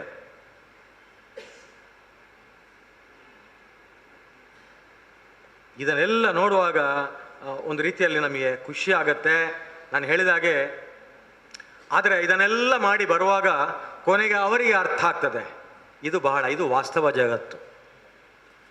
ಕಲ್ಪನಾ ಜಗತ್ತಿನಲ್ಲಿ ಅಲೆದಾಡಿ ಸುತ್ತು ಬಂದು ಏನೆಲ್ಲ ವಿಜೃಂಭಿಸಬೇಕೋ, ಏನೆಲ್ಲ ಆನಂದಿಸಬೇಕೋ, ಏನೆಲ್ಲ ಅನುಭವಿಸಬೇಕೋ ಬಂದು ಲ್ಯಾಂಡಿಂಗ್ ಆಗಬೇಕಲ್ಲ. ಕೆಲವರು ಲ್ಯಾಂಡಿಂಗ್ ಆಗೋದಿಲ್ಲ, ಲ್ಯಾಂಡಿಂಗ್ ಆಗಲಿ ಗೊತ್ತಾಗೋದಿಲ್ಲ ಹೇಗೆ ಅಂತೇಳಿ. ಹಾಗೆ ಎಲ್ಲಿಯೋ ಕಳೆದು ಹೋಗ್ಬಿಡ್ತಾರೆ. ನಾನು ಓದಿದಾಗ ಇದನ್ನು ಅರ್ಥ ಮಾಡ್ಕೊಂಡಾಗ ಭಾರತಿ ಪಿಲಾರ್ ಕಳೆದು ಹೋಗೋದಿಲ್ಲ, ಕಲ್ಪನೆಯಲ್ಲಿಳಿದು ವಾಸ್ತವಕ್ಕಿಳಿದು ಸ್ವತಂತ್ರರಾಗೋಣ, ಸಂತೋಷವಾಗಿರೋಣ ಅಂತ ಅವರ 40ನೆಯ ಕವನ ಸಂಕಲನ ಕೊನೆಯ 4 ಲೈನ್ಗಳು ಆ ರೀತಿ ಆಗತ್ತೆ. ಅಂದರೆ ನೀವು ಕಲ್ಪನಾ ಲೋಕದಲ್ಲಿಯೇ ಇದ್ದು ಮೈ ಮರೆತು ಅಲ್ಲಿಯೇ ಕಳೆದು ಹೋಗೋದು ಬೇಡ, ವಾಸ್ತವ ಜಗತ್ತಿಗೆ ಬಂದು ನೀನು ಯಾರು ಅಂತ ಅರ್ಥ ಮಾಡಿಕೊಂಡು ನಿನ್ನ ಸುತ್ತಮುತ್ತಲಿರುವವರು ಯಾರು, ಕಾಡು ಪ್ರಾಣಿಗಳು ಕಾಡಿನಲ್ಲಿವೆ, ಕಾಡುವ ಪ್ರಾಣಿಗಳು ನಾಡಿನಲ್ಲಿವೆ ಅಂತೇಳಿ ಕುಲಪತಿ ಆದ ನಂತರ 2 ವರ್ಷ 7 ತಿಂಗಳಾದ ನಂತರ ನನಗೆ ಅನುಭವ ಆಗಿದೆ. ಆದ ಕಾರಣ 1 ವರ್ಷ 5 ತಿಂಗಳು ಈ ಪ್ರಾಣಿಗಳನ್ನು ಮಟ್ಟ ಹಾಕಲಿಕ್ಕೆ ನಾನು ಹೊರಟಿದ್ದೇನೆ ಅಂತ ನಿಮಗೆ ನಾನು ಕಿವಿ ಮಾತು ಹೇಳ್ತಾ ಇದ್ದೇನೆ. ಸೊ ಇದು ವಾಸ್ತವ ಜಗತ್ತು. ಕುಲಪತಿ ಕೂಡ ಅವನ ಲೋಕದಲ್ಲಿ ಇರ್ತಾನೆ, ಈಗ ವಾಸ್ತವ ಜಗತ್ತಿಗೆ ಬಂದಿದ್ದಾನೆ. ಸೊ ಅದು ಕೂಡ ಅವರು ವಾಸ್ತವ ಜಗತ್ತಿಗೆ ಅಂಟಿಕೊಳ್ತಾ ಇದ್ದಾರೆ. ಇದು ಬಹಳ ಮುಖ್ಯ. ಇಲ್ಲಿ ಎಲ್ಲವೂ ಹೇಳಿದ ನಂತರ ಖುಷಿ ಆಗುವಂಥದ್ದು ಕಾವ್ಯ ಕಟ್ಟುವ ಶಕ್ತಿ ಮತ್ತು ಭಾಷಾ ಪ್ರೌಢಿಮೆ ಬೆರಗು ಹುಟ್ಟಿಸುವಂಥದ್ದು ಅಂತ ಹೇಳುವಂಥದ್ದು ಇಲ್ಲಿ ಎದ್ದು ಕಾಣುತ್ತೆ. ಆದ ಕಾರಣ ನಾನು ಕೊನೆಗೆ ಹೆಚ್ಚು ಮಾತಾಡ್ಲಿಕ್ಕೆ ಹೋಗೋದಿಲ್ಲ. ಇಲ್ಲಿ ಅವರ ಅದಮ್ಯ ಉತ್ಸಾಹ ಬತ್ತದಿರಲಿ. ಇದು ಚೊಚ್ಚಲ ಕವನ ಸಂಕಲನ, ಚೊಚ್ಚಲವಾಗಿ ಉಳಿಯುವುದು ಬೇಡ. ಅನೇಕ ಪುಸ್ತಕಗಳು ಹೊರಗಡೆ ಬರಲಿ. She has to unleash her potential within. ಅವರಿಗೆ ಅವರ ಶಕ್ತಿ ಗೊತ್ತಿಲ್ಲ, ಅದು ಗೊತ್ತಾಗಬೇಕಾದ್ರೆ ಲೇಖನಿ ಮೂಲಕ ಅದು ಮೂಡಿ ಬರಬೇಕು, ಮೂಡಿ ಬರುತ್ತೆ. ಅವರಿಗೆ ಶುಭವಾಗಲಿ. ನೀವೆಲ್ಲ ನನಗೆ ಅವಕಾಶ ಕೊಟ್ಟಿದ್ದೀರಿ. ನಿಮಗೆಲ್ಲ ಒಂದಿವಸ ನನ್ನ ಮಾತುಗಳನ್ನು ಮುಗಿಸ್ತೇನೆ. ಜೈ ಹಿಂದ್, ಜೈ ಕರ್ನಾಟಕ. ಕೃತಿಯ ಬಗ್ಗೆ ಶುಭ ನುಡಿಗಳನ್ನು ಮಾತಾಡಿದಂತಹ ಪ್ರೊಫೆಸರ್ ಪಿ ಸುಬ್ರಹ್ಮಣ್ಯ ಹೆಡಪಡಿದೆ ಸರ್ ಅವರಿಗೆ ನಮ್ಮೆಲ್ಲರ ಪರವಾಗಿಯೂ ಅನಂತ ಧನ್ಯವಾದವನ್ನು ಅರ್ಪಿಸ್ತಾ ಇದ್ದೇವೆ. ಕಾರ್ಯಕ್ರಮದ ಮುಂದುವರಿಕೆಯಾಗಿ ಕೃತಿ ಪರಿಚಯ, ತುಳು ಜನಪದ ವಿದ್ವಾಂಸರು ಮಾತ್ರವಲ್ಲದೆ ಬ್ರಹ್ಮಶ್ರೀ ನಾರಾಯಣಗುರು ಅಧ್ಯಯನ ಪೀಠ ಮಂಗಳೂರು ವಿಶ್ವವಿದ್ಯಾನಿಲಯ ಇದರ ಸಂಯೋಜಕರಾಗಿರುವಂತಹ ಡಾಕ್ಟರ್ ಗಣೇಶ್ ಅಮೀನ್ ಸಂಕಮಾರ್ ಅವರು ಕೃತಿಯನ್ನು ಪರಿಚಯಿಸಬೇಕಾಗಿ ಈ ಮೂಲಕ ವಿನಂತಿಸ್ತಾ ಇದ್ದೀನಿ ಸರ್.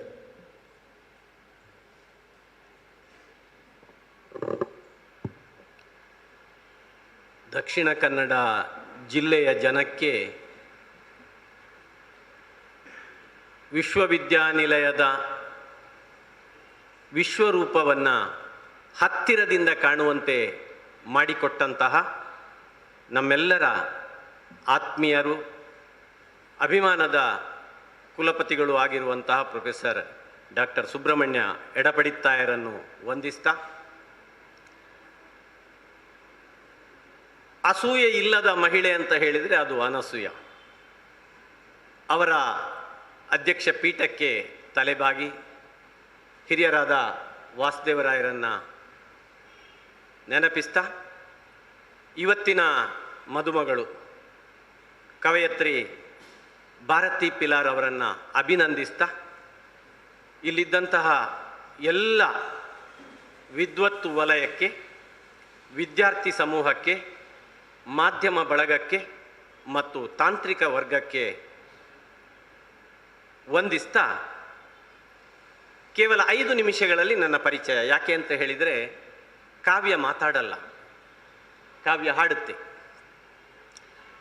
ಸಂಕಲನದ ಬಗ್ಗೆ ಏನು ಹೇಳಬೇಕಾ ಅದನ್ನು ಹಿರಿಯರಾದಂತಹ ಕುಲಪತಿಗಳು ಹೇಳಿದರು. ಇಲ್ಲಿ ನಾನಿನ್ನು ಹೆಚ್ಚು ಹೇಳಿದರೆ ಆ ಕವನಗಳ ಹಿರಿಮೆಗೆ ಧಕ್ಕೆ ಎನ್ನುವುದನ್ನು ನಾನು ತಿಳ್ಕೊಂಡವನು. ಕೇವಲ ಕೆಲವು ಮಾತುಗಳಲ್ಲಿ ನಾನಿದರ ಪರಿಚಯವನ್ನು ಮಾಡ್ತೇನೆ. ನನಗೆ ತುಂಬ ಖುಷಿಯಾದದ್ದು ಏನು ಅಂತ ಹೇಳಿದರೆ, ಇವತ್ತಿನ ಕಾಲಘಟ್ಟದಲ್ಲಿ ಒಬ್ಬ ಕಂಪ್ಯೂಟರ್ ಸೈನ್ಸ್ ವಿದ್ಯಾರ್ಥಿ ಅಧ್ಯಾಪಕಿ ಈ ಕನ್ನಡ ಮೇಷ್ಟ್ರುಗಳು ಮಾಡಬೇಕಾದಂತಹ ಈ ಕಾವ್ಯ ಕಟ್ಟುವ ಕೆಲಸವನ್ನು ಮಾಡಿದ್ರಲ್ಲ, ಇದು ಒಂದು ದೊಡ್ಡ ಸಾಧನೆ ಅಂತ ನನಗೆ ಅನಿಸ್ತದೆ.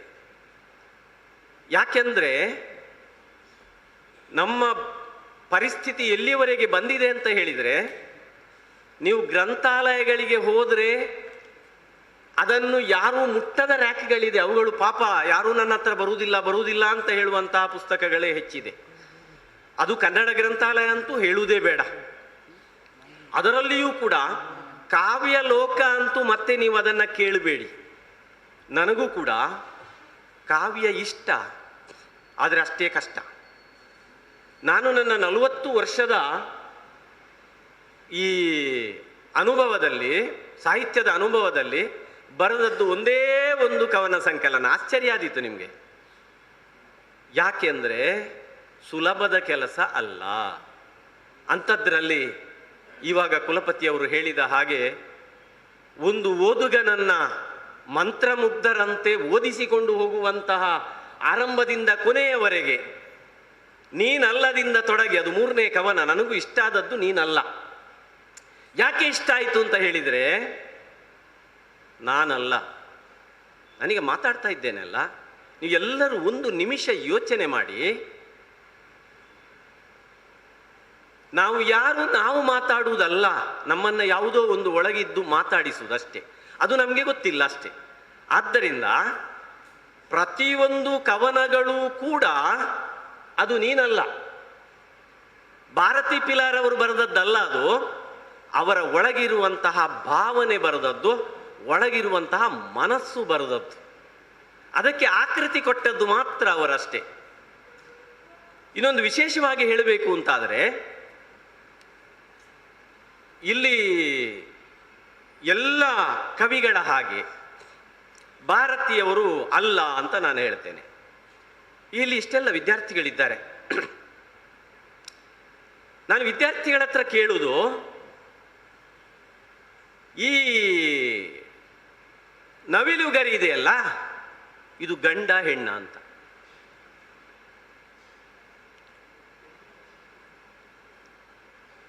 ನಿಜವಾಗಿ ಗರಿ ಇರುವುದು ಗಂಡು ನವಿಲಿಗೆ, ಹೆಣ್ಣು ನವಿಲಿಗೆ ಪುಚ್ಚ ಮಾತ್ರ, ರೆಕ್ಕೆ ಮತ್ತು ಪುಚ್ಚ ಮಾತ್ರ, ಅದು ಇಷ್ಟೇ ಆಡುವುದು ಅಷ್ಟೇ.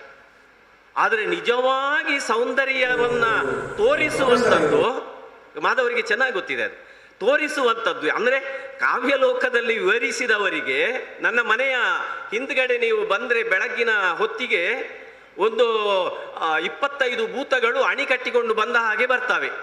ಯಾವುದು? ಗಂಡು ನವಿಲುಗಳು, ಮಧ್ಯೆ ಒಂದು ಹೆಣ್ಣು. ಪ್ರಕೃತಿಯ ಮಧ್ಯೆ ಇರುವವರು ನಾವು.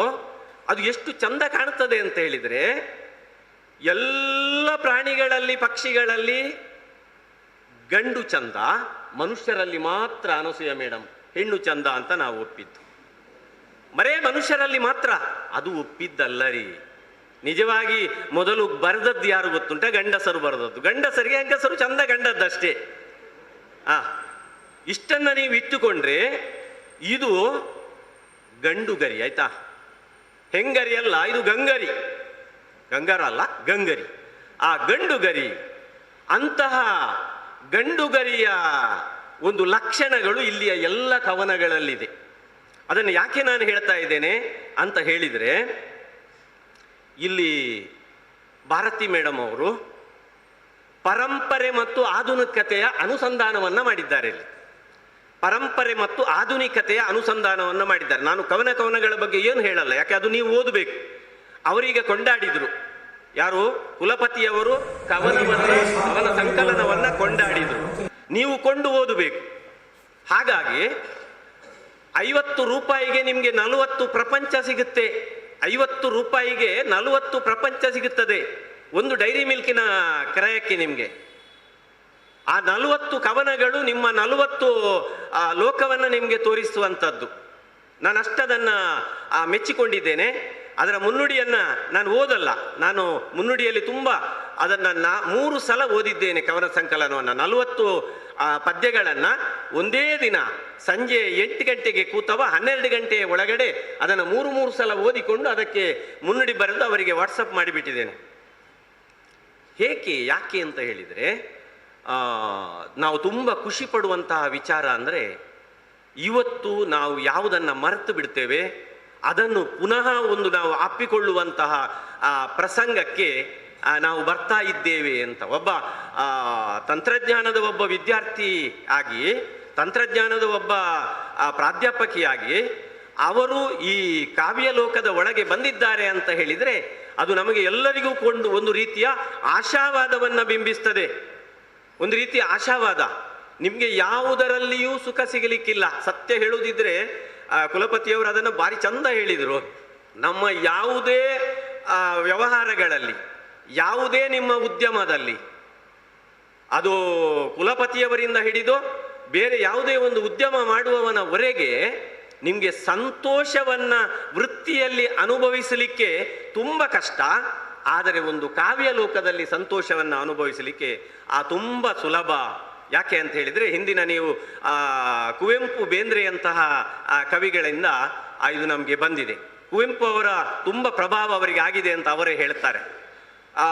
ನಮ್ಮ ಕನ್ನಡದ ಮುಂಗೋಳಿ ಮುದ್ದಣನ ಪ್ರಭಾವ ಆಗಿದೆ ಅಂತ ನನಗೆ ಆರಂಭದ ಕವಿತೆಯಲ್ಲಿ ಆಗಿದೆ ಅಂತ ನಾನು ಅದನ್ನು ನನ್ನ ಮುನ್ನುಡಿಯಲ್ಲಿ ಬರೆದಿದ್ದೇನೆ. ಇಲ್ಲಿ ಒಂದು ರೀತಿಯ ಆಧುನಿಕತೆ ಮತ್ತು ಪರಂಪರೆಯ ಅನುಸಂಧಾನ ಉಂಟು ಅಂತ ನಾನು ಹೇಳಿದೆ ಅಲ್ಲ. ಯಾಕೆಂದರೆ ಇವರು ನೋಡಿ, ಆ ಕೃತಿಯನ್ನು ಅರ್ಪಣೆ ಮಾಡಿದ್ದು ಯಾರಿಗೆ? ನಾನು ವಿದ್ಯಾರ್ಥಿಗಳಿಗೆ ಪ್ರಮುಖವಾಗಿ ಹೇಳ್ತಾ ಇರೋದು, ನೀವೀಗ ಏನು ಮಾಡ್ತಾ ಇದ್ದೀರಿ ಅಂತ ಹೇಳಿದರೆ ಪರಂಪರೆಯನ್ನು ಬಿಟ್ಟು ಬಿಡ್ತೀರಿ. ಬರೇ ನಿಮ್ಮ PCMBಯಲ್ಲಿ ಏನು ನಿಮಗೆ ಮಾಡಲಿಕ್ಕೆ ಸಾಧ್ಯ ಇಲ್ಲ, ಬರೇ ಸಬ್ಜೆಕ್ಟ್ ಹಿಡ್ಕೊಂಡು ಏನು ಮಾಡಲಿಕ್ಕೆ ಸಾಧ್ಯ ಇಲ್ಲ ನಿಮಗೆ.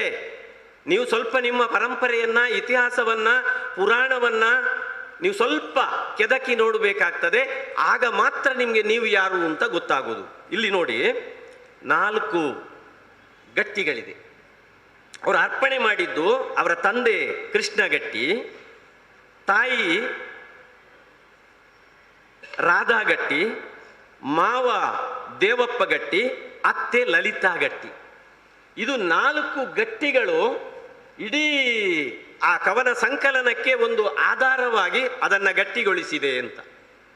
ಅದರ ಜೊತೆಯಲ್ಲಿ 5ನೇ ಗಟ್ಟಿಯಾಗಿ ಅವರ ಪತಿ, ಕವಯತ್ರಿಯ ಪತಿಯವರು ನಾಗೇಶ್ ಗಟ್ಟಿಯವರು.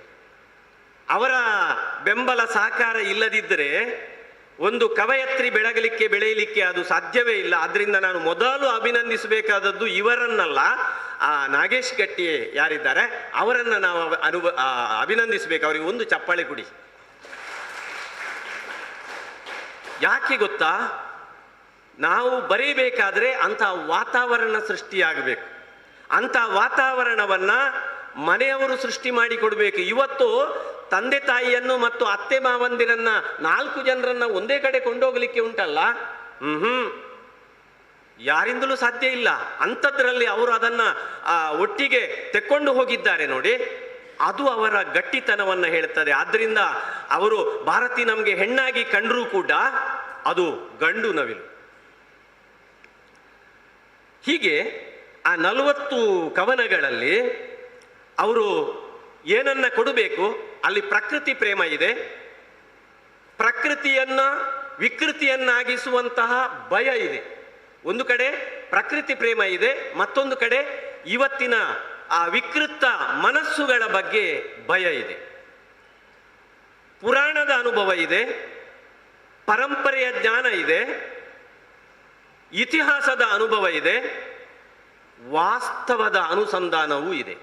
ಒಂದು ಕಡೆ ಪರಂಪರೆ, ಮತ್ತೊಂದು ಕಡೆ ಪುರಾಣ, ಮತ್ತೊಂದು ಕಡೆ ಇತಿಹಾಸ, ಈ ಕಡೆಯಲ್ಲಿ ವಾಸ್ತವದಿಂದ ದೂರ ಹೋಗಲಿಲ್ಲ. ಯಾರಿಗೂ ಕೂಡ ಅವ ಎಷ್ಟೇ ಪುರಾಣದೊಂದಿಗೆ ವಿವರಿಸಿದರೂ ಕೂಡ ಕೊನೆಗೆ ಬರುವುದು ಆ ಸೀತೆಯ ಜೊತೆಯಲ್ಲಿ ಅಲ್ಲ, ತನ್ನ ಮನೆಯಲ್ಲಿರುವಂತಹ ಸೀತೆ ಯಾರಿದ್ದಾಳೆ ಅವಳ ಜೊತೆಯಲ್ಲಿ ಬರುವಂಥದ್ದು.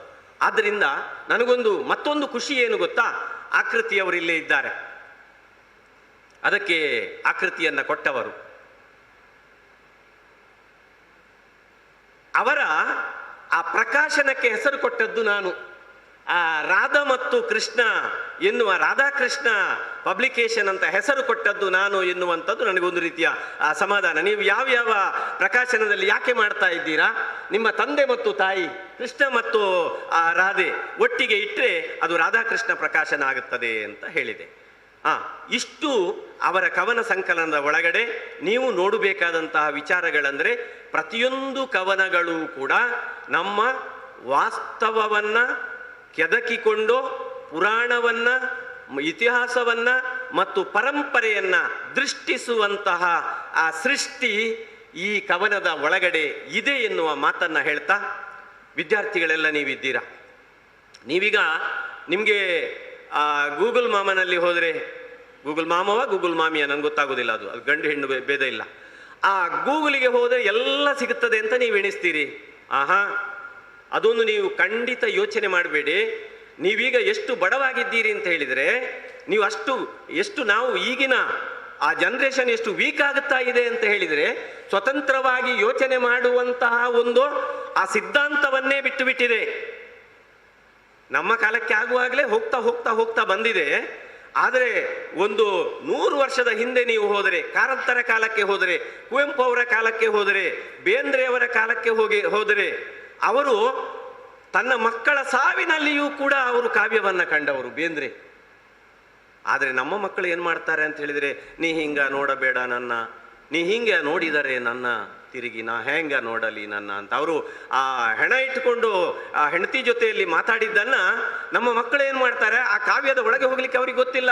ಒಂದು 5 ಜನ ಹುಡುಗರು 5 ಜನ ಹುಡುಗಿಯರು ಒಟ್ಟಿಗೆ ಸೇರಿಕೊಂಡು ಡ್ಯಾನ್ಸ್ ಮಾಡ್ತಾರೆ, ನೀ ಹಿಂಗ ನೋಡಬೇಡ ನನ್ನ, ನೀ ಹಿಂಗ ನೋಡಿದರೆ ನನ್ನ ಅಂತ. ನಾನು ನಮ್ಮ ಕಾಲೇಜುಗಳಲ್ಲಿ ನೋಡಿದಂಥದ್ದು. ಅಂದರೆ ಕಾವ್ಯವನ್ನ ಅರ್ಥ ಮಾಡಿಕೊಳ್ಳುವಂತಹ ಸಾಮರ್ಥ್ಯ ಇಂದಿನ ಮಕ್ಕಳಿಗೆ ಇಲ್ಲ ಅಂತ. ಆ ಸಂವೇದನಾಶೀಲತೆ ಹೋಗಿದೆ. ಯಾಕೆ ಹೋಗಿದೆ ಅಂತ ಹೇಳಿದರೆ, ಆಧುನಿಕ ಜಗತ್ತು ಅಂಥದ್ದನ್ನು ಕೊಟ್ಟಿದೆ. ನಮ್ಮ ಜಗತ್ತು ಇವಾಗ ಏನಿದೆ, ಒಟ್ಟು ಏನು ಮಾಡ್ತಾ ಇದೆ ಅಂತ ಹೇಳಿದರೆ, ಮೊದಲೆಲ್ಲ ಹೇಳ್ತಾ ಇದ್ರು ಈ ಕವಿ ಮನಸ್ಸು ಎನ್ನುವಂಥದ್ದು ಅದೊಂದು ಹುಚ್ಚು ಮನಸ್ಸು ಅಂತ. ಕವಿ ಮನಸ್ಸು ಎನ್ನುವಂಥದ್ದು ಒಂಥರ ಹುಚ್ಚು ಮನಸ್ಸು. ಯಾಕೆ ಆ ಹುಚ್ಚು ಮನಸ್ಸು ಇಲ್ಲದಿದ್ದರೆ ಕಾವ್ಯ ಹುಟ್ಟುವುದಿಲ್ಲ. ಒಂದು ಅರ್ಧ ಹುಚ್ಚ ಆ ಕವಿ, ಅವ ಹಾಡ್ತಾನೆ ನೋಡಿ, ತನ್ನಷ್ಟಕ್ಕೆ ಹಾಡ್ತಾನೆ. ತನ್ನಷ್ಟಕ್ಕೆ ಹಾಡುವವರನ್ನ, ತನ್ನಷ್ಟಕ್ಕೆ ಮಾತಾಡುವವರನ್ನ ನಾವು ತನ್ನಷ್ಟಕ್ಕೆ ನಗಾಡುವವರನ್ನ ಆ ಹುಚ್ಚರು ಅಂತ ಕರೆಯುವುದು. ಆದರೆ ನಾನೊಬ್ಬ ಕವಿಯಾಗಿ ಒಂದು ಕಾವ್ಯ ನನಗೆ ಬರಬೇಕು ಅಂತ ಆದರೆ ನನ್ನ ಮಕ್ಕಳು ಹೇಳ್ತಾರೆ, ಡ್ಯಾಡಿ ದಾದನ ಇಂಚೊಪ್ಪು ದಾದನ ಮಲ್ತೊಂದುಲ್ಲೇರು ಅಂತ. ಅಂದರೆ ಒಂದು ಕವನ ಬರಬೇಕು ಅಂತಾದರೆ ನಾವು ಒಂದು 10 ಸಲ ಅದನ್ನು ಗುಣಗುಣಿಸಬೇಕು. ನಮ್ಮ ಒಳಗಡೆ ಒಬ್ಬ ಹುಚ್ಚ ಇದ್ದಾನೆ. ಹುಚ್ಚ ಅಂತ ಹೇಳಿದರೆ ಅದು ಕವಿ ಮನಸ್ಸೇ, ಅದನ್ನೇ ನಾವು ಹುಚ್ಚ ಅಂತ ಕರೆದದ್ದು. ಆ ರೀತಿಯ ಮನಸ್ಸು ಈಗಿನವರಲ್ಲಿ ಇಲ್ಲ. ಈಗಿನವರು ಮತ್ತೆ ಕೊನೆಗೆ ಹುಚ್ಚರಾಗುವುದು ಯಾವಾಗ ಅಂತ ಹೇಳಿದರೆ, ಅವರಿಗೆ ಬದುಕಲಿಕ್ಕೆ ಕಷ್ಟ ಆಗಲಿಲ್ಲ ಅಂತ ಆಗುವಾಗ ಹುಚ್ಚರಾಗುವುದು. ನಿಜವಾಗಿ ಅವರ ಹತ್ರ ಕವಿ ಮನಸ್ಸು, ಆ ಸಂವೇದನಾಶೀಲತೆ ಇಲ್ಲ. ಹಾಗಾಗಿಯೇ ನೋಡಿ ಅಂತೆ, ಒಂದು 100 ವರ್ಷಗಳ ಹಿಂದೆ, ಒಂದು 50 ವರ್ಷಗಳ ಹಿಂದೆ, ಇಲ್ಲಿ ಲಾಯರ್ಸ್ ಯಾರಾದ್ರೂ ಇರ್ಬೋದು, 50 ವರ್ಷಗಳ ಹಿಂದೆ ಹೋದರೆ ಈ ಡೈವರ್ಸ್ ಕೇಸ್ಗಳೆಲ್ಲ ಅದು 100ರಲ್ಲಿ 1% ಕೂಡ ಇರ್ಲಿಕ್ಕಿಲ್ಲ. ಇವಾಗ ಅದು ಏನಿಲ್ಲ, 50% ಬಂದು ಹೋಗಿದೆ. ಇದಕ್ಕೆಲ್ಲದಕ್ಕೆ ಕಾರಣ ಏನು ಅಂತ ಹೇಳಿದರೆ, ನಾವು ಕಾವ್ಯ ಓದುವುದಿಲ್ಲ, ಪುಸ್ತಕ ಓದುವುದಿಲ್ಲ, ಗ್ರಂಥಾಲಯಕ್ಕೆ ಹೋಗುವುದಿಲ್ಲ. ನಿಮ್ಮದು ಇದೆಲ್ಲವೂ ಕೂಡ ಇವಾಗ ಒಂದು ಸೆಕೆಂಡಲ್ಲಿ ಇರೇಸ್ ಆಗಿ ಹೋಗುವಂಥದ್ದು, ನಷ್ಟವಾಗಿ ಹೋಗುವಂಥದ್ದು. ಅದರ ಬದಲಿಗೆ ನೀವು ಶಾಸನಗಳನ್ನು ಅಧ್ಯಯನ ಮಾಡಬೇಕು, ಕಾವ್ಯಗಳನ್ನು ಅಧ್ಯಯನ ಮಾಡಬೇಕು, ಪಂಪನನ್ನು ಓದಬೇಕು, ರನ್ನನನ್ನು ಓದಬೇಕು, ಕುಮಾರವ್ಯಾಸನನ್ನು ಓದಬೇಕು. ಹಾಗೆ ಬಳಪವ ಪಿಡಿಯದೊಂದು ಅಗ್ಗಳಿಕೆ ಅಂತ ಅವರು ಬರೆದಿದ್ದಾರೆ ನೋಡಿ. ನಮ್ಮ ಜನಪದ ಕವಿಗಳನ್ನು ನೀವು ಓದಬೇಕು.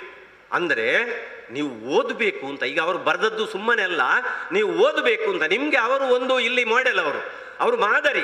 ಯಾಕೆ ಮಾದರಿ ಅಂತ ಹೇಳಿದರೆ, ಉಪನ್ಯಾಸಕರುಗಳಿಗೂ ಕೂಡ ಮಾದರಿ. ಈಗ ಒಂದೇ ಒಂದು ಕವನ ಸಂಕಲನ ಬಿಡುಗಡೆ ಮಾಡದ, ಒಂದೇ ಒಂದು ಲೇಖನ ಬರೆಯದ, ಒಂದೇ ಒಂದು ಪುಸ್ತಕ ಪ್ರಿಂಟ್ ಮಾಡದಂತಹ ಅಧ್ಯಾಪಕರಿದ್ದಾರೆ. ನಿಜವಾಗಿ ಅಧ್ಯಾಪಕರ ಕೆಲಸ ಏನು ಅಂತ ಹೇಳಿದರೆ, ನಾನೊಬ್ಬ ಅಧ್ಯಾಪಕನಾಗಿ ಹೇಳ್ತಾ ಇದ್ದೇನೆ, ಅವ ಓದದಿದ್ರೆ ಬರೆಯದಿದ್ರೆ ಅವ ಉಪನ್ಯಾಸಕನಾದದ್ದು, ಅಧ್ಯಾಪಕನಾದದ್ದು ದಂಡ.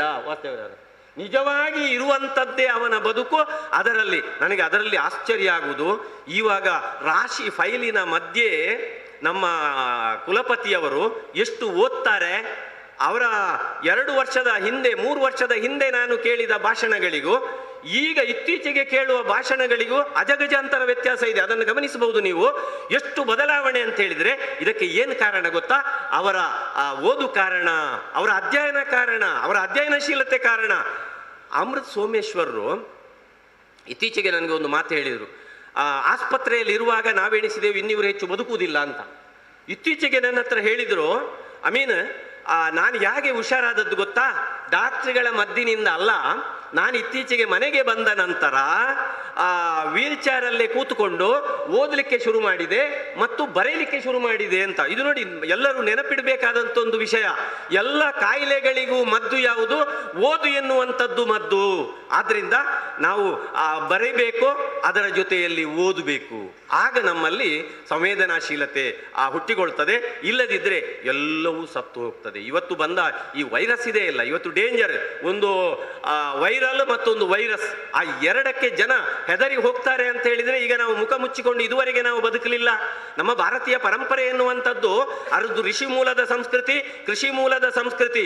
ಈಗ ಅದು ನುಸಿ ಮೂಲ ಆಗಿ ಹೋಯಿತು. ಯಾಕೆ? ಮುಖ ಮುಚ್ಚಿಕೊಂಡು ಬದುಕುವಂತಹ ಪರಿಸ್ಥಿತಿ ನಮಗೆ ಯಾಕೆ ಬಂತು ಅಂತ ಹೇಳಿದ್ರೆ, ತಲೆ ತಗ್ಗಿಸಿ ಬದುಕುವಂತ, ಒಬ್ಬರ ಮುಖ ಒಬ್ಬರು ನೋಡುದಿಲ್ಲ, ಆಚೆ ನೋಡುದು, ಒಬ್ಬ ಕೆಮ್ಮಿದ್ರೆ ಓಡುದೆ, ಈ ತರದ ಪರಿಸ್ಥಿತಿ ನಮಗೆ ಯಾಕೆ ಬಂತು ಅಂತ ಹೇಳಿದ್ರೆ, ನಮ್ಮಲ್ಲಿ ಆ ತರದ ಸಾಂಪ್ರದಾಯಿಕವಾದಂತಹ ಅಭ್ಯಾಸಗಳನ್ನ, ಆ ಮನಸ್ಸುಗಳನ್ನ, ಹೃದಯಗಳನ್ನು ನಾವು ಮರೆಯುತ್ತಾ ಬಂದಿದ್ದೇವೆ ಎನ್ನುವಂಥದ್ದು. ಆ ಮರೆಯುವಾಗ ನೆನಪಿಸುವಂತಹ ಕೆಲಸವನ್ನ ಡಾಕ್ಟರ್ ಭಾರತಿ ಪಿಲಾರ್ ಅವರು ಮಾಡಿದ್ದಾರೆ. ಅವರನ್ನು ನಾನು ಹೃದಯಪೂರ್ವಕವಾಗಿ ನಾನು ಅಭಿನಂದಿಸ್ತೇನೆ. ಇಲ್ಲಿ ಇಷ್ಟೆಲ್ಲ ಜನ ಸೇರಿದ್ದಾರೆ ನೋಡಿ, ಅವರ ಆತ್ಮೀಯ ಬಳಗ. ಇವತ್ತು ಈ ಕೊರೋನಾದ ನಿಯಮ ಅಲ್ಲದೇ ಇದ್ರೆ ಇದರ 4 ಪಾಲು ಜನ ಆಗ್ತಾ ಇತ್ತು. ಇವತ್ತು 4 ಪಾಲು ಜನ ಆಗ್ತಾ ಇತ್ತು, ಆಗುವಂತಹ ಆಶೆ ಅವರಿಗಿತ್ತು. ಆದರೆ ಆ ಕೊರೋನಾ ನಿಯಮವನ್ನು ಉಲ್ಲಂಘಿಸಲಿಕ್ಕೆ ಆಗದೆ ಒಂದು ಮಿತಿಯಾದಂತಹ ಅವರ ಆತ್ಮೀಯ ವಲಯದಲ್ಲಿ, ವಿದ್ಯಾರ್ಥಿ ವಲಯದಲ್ಲಿ ಇದನ್ನು ಬಿಡುಗಡೆ ಮಾಡಿಸಿದ್ದಾರೆ. ಕುಲಪತಿಯವರು ಬಂದಿದ್ದಾರೆ. ಎಲ್ಲರನ್ನ ಈ ಸಂದರ್ಭದಲ್ಲಿ ಅಭಿನಂದಿಸ್ತಾ ವಿದ್ಯಾರ್ಥಿಗಳಿಗೆ ನಾನೊಂದು ಮಾತು ಹೇಳ್ತೇನೆ. ನನ್ನ ಅಪ್ಪನ ಹತ್ರ ನಾನೊಂದು ದಿವಸ ಒಂದು ಮಾತು ಕೇಳಿದೆ. ಎಲ್ಲವೂ ಕೂಡ ಪ್ರತಿಯೊಂದು ಕೂಡ ಪ್ರಾಯೋಗಿಕವಾಗಿರಬೇಕು ನಮ್ಮದು. ಅಪ್ಪನ ಹತ್ರ ಏನು ಕೇಳಿದೆ ಅಂತ ಹೇಳಿದರೆ, ನೀವು ನಿಮ್ಮ ಅಪ್ಪಂದಿರ ಜೊತೆಯಲ್ಲಿ, ಬೇರೆಯವ್ರ ಹತ್ರ ಅಲ್ಲ, ಅಪ್ಪಂದಿರ ಜೊತೆಯಲ್ಲಿ ಸ್ವಲ್ಪ ಸರಳವಾಗಿ ಮಾತಾಡುವುದನ್ನು ಕಲೀರಿ. ನೀವು ಹೆಚ್ಚು ಡಿಸ್ಟೆನ್ಸ್ ಇಟ್ಟುಕೊಳ್ಬೇಡಿ.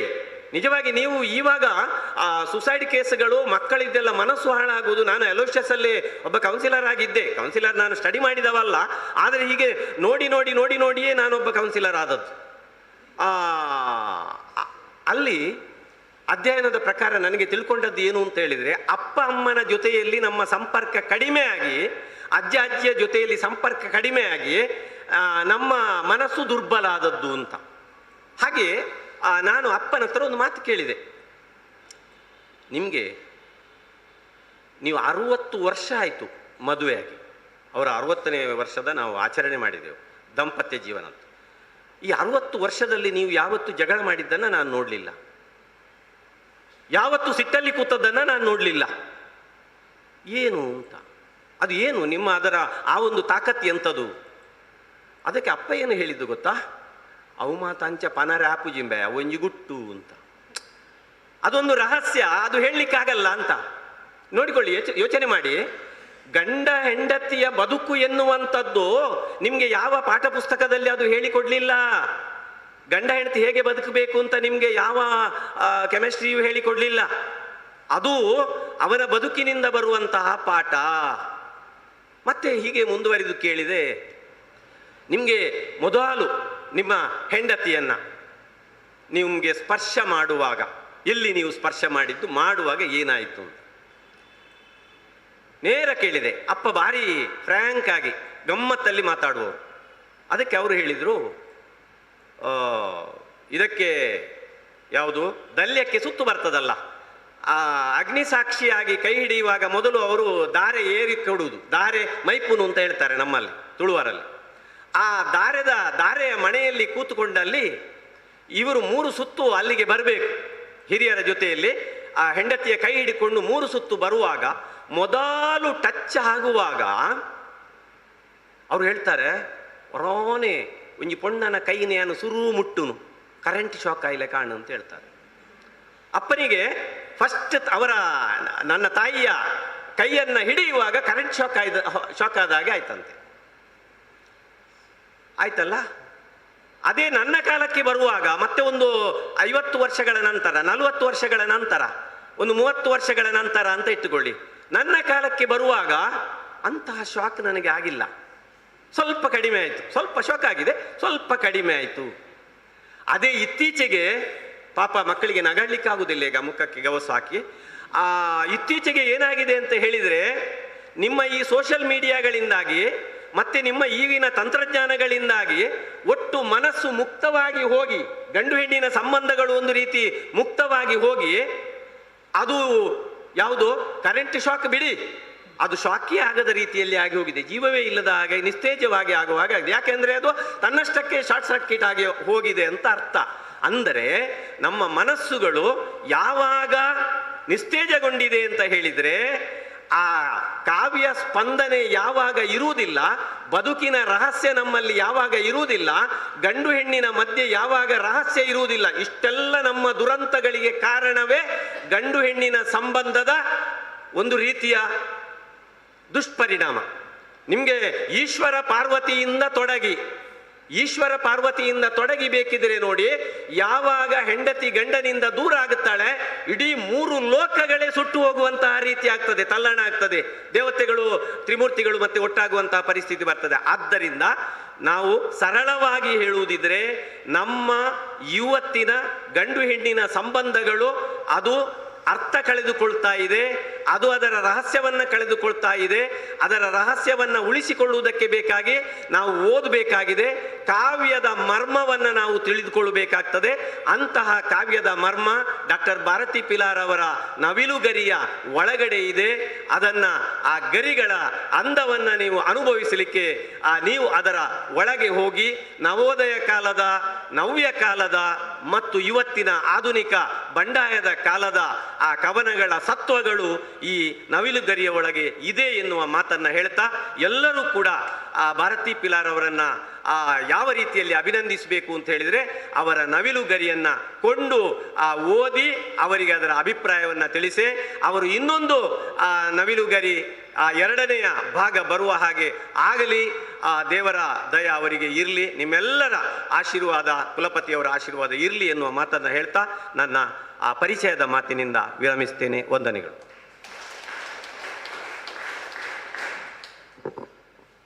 ಕವಿ ಕಾವ್ಯದ ಕುರಿತಾಗಿ ಮಾತನಾಡಿದಂತಹ ಡಾಕ್ಟರ್ ಗಣೇಶ್ ಅಮೀನ್ ಸಂಕಮಾರ್ ಇವರಿಗೆ ಎಲ್ಲರ ಪರವಾಗಿಯೂ ಕೃತಜ್ಞತೆಯನ್ನು ಸಲ್ಲಿಸ್ತಾ, ಕಾರ್ಯಕ್ರಮದ ಮುಂದುವರಿಕೆಯಾಗಿ ಈಗ ಕವಿ ಮಾತು, ರವಿ ಕಾಣದನ್ನ ಕವಿ ಕಂಡ ಹಾಗೆ ಈ ಕೃತಿಯ ಬಗೆಗೆ, ಕೃತಿಯ ರಚನೆಗೆ ಬಗೆಗೆ, ಆ ರಚನೆಯ ಪೂರ್ವ ಮತ್ತು ಉತ್ತರದ ಕುರಿತಾಗಿ ಒಂದೆರಡು ಮಾತಾಡಬೇಕಾಗಿ ಡಾಕ್ಟರ್ ಭಾರತಿ ಪಿಲಾರ್ ಇವರಲ್ಲಿ ವಿನಂತಿಸ್ತಾ ಇದ್ದೇನೆ. ಮೇಡಮ್.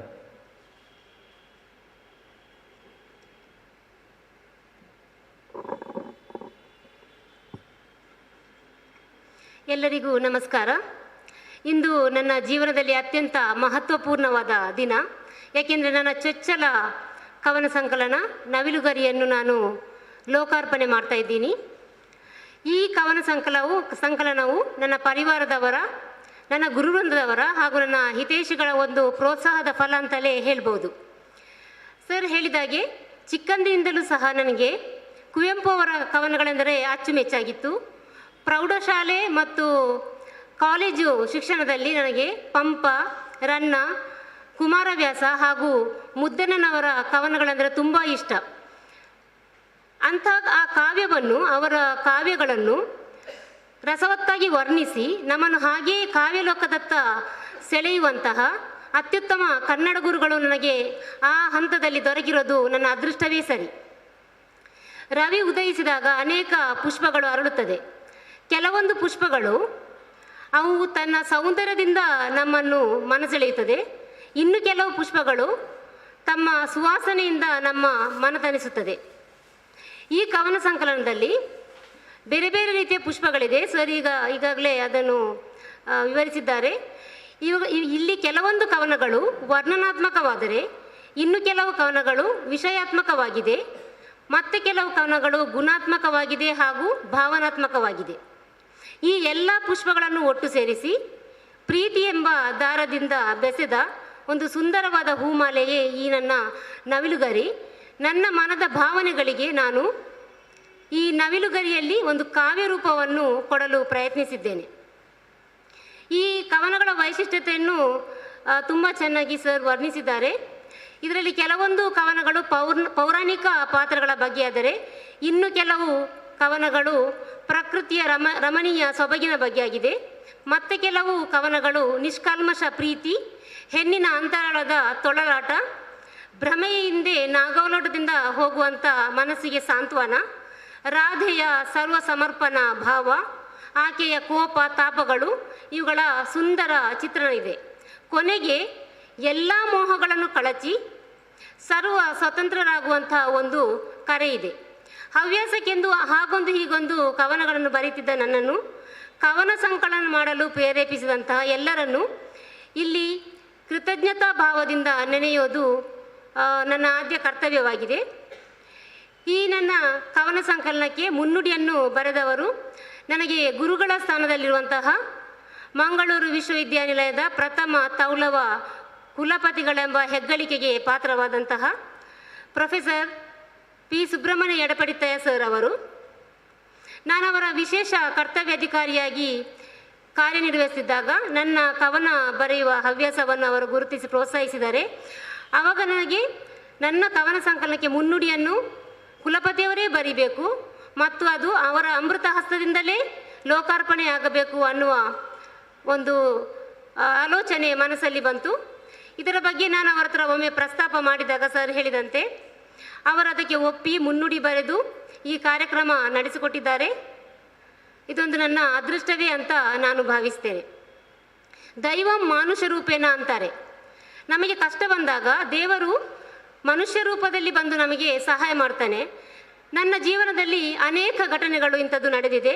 ನನಗೆ ಬೇರೆ ಬೇರೆ ರೀತಿಯ ಸಂಕಷ್ಟ ಬಂದಾಗ ನನಗೆ ದೈವಂ ಮಾನುಷ ರೂಪೇಣರಾಗಿ ಬಂದು ಸಹಾಯ ಮಾಡಿದಂಥ ಅನೇಕರಿದ್ದಾರೆ. ಈ ಅಂಥವರನ್ನು ನಾನು ಅವರೊಂದು ದೈವ ಸ್ವರೂಪರೇ ಅಂತ ಹೇಳಿ ಗೌರವಿಸುತ್ತೇನೆ.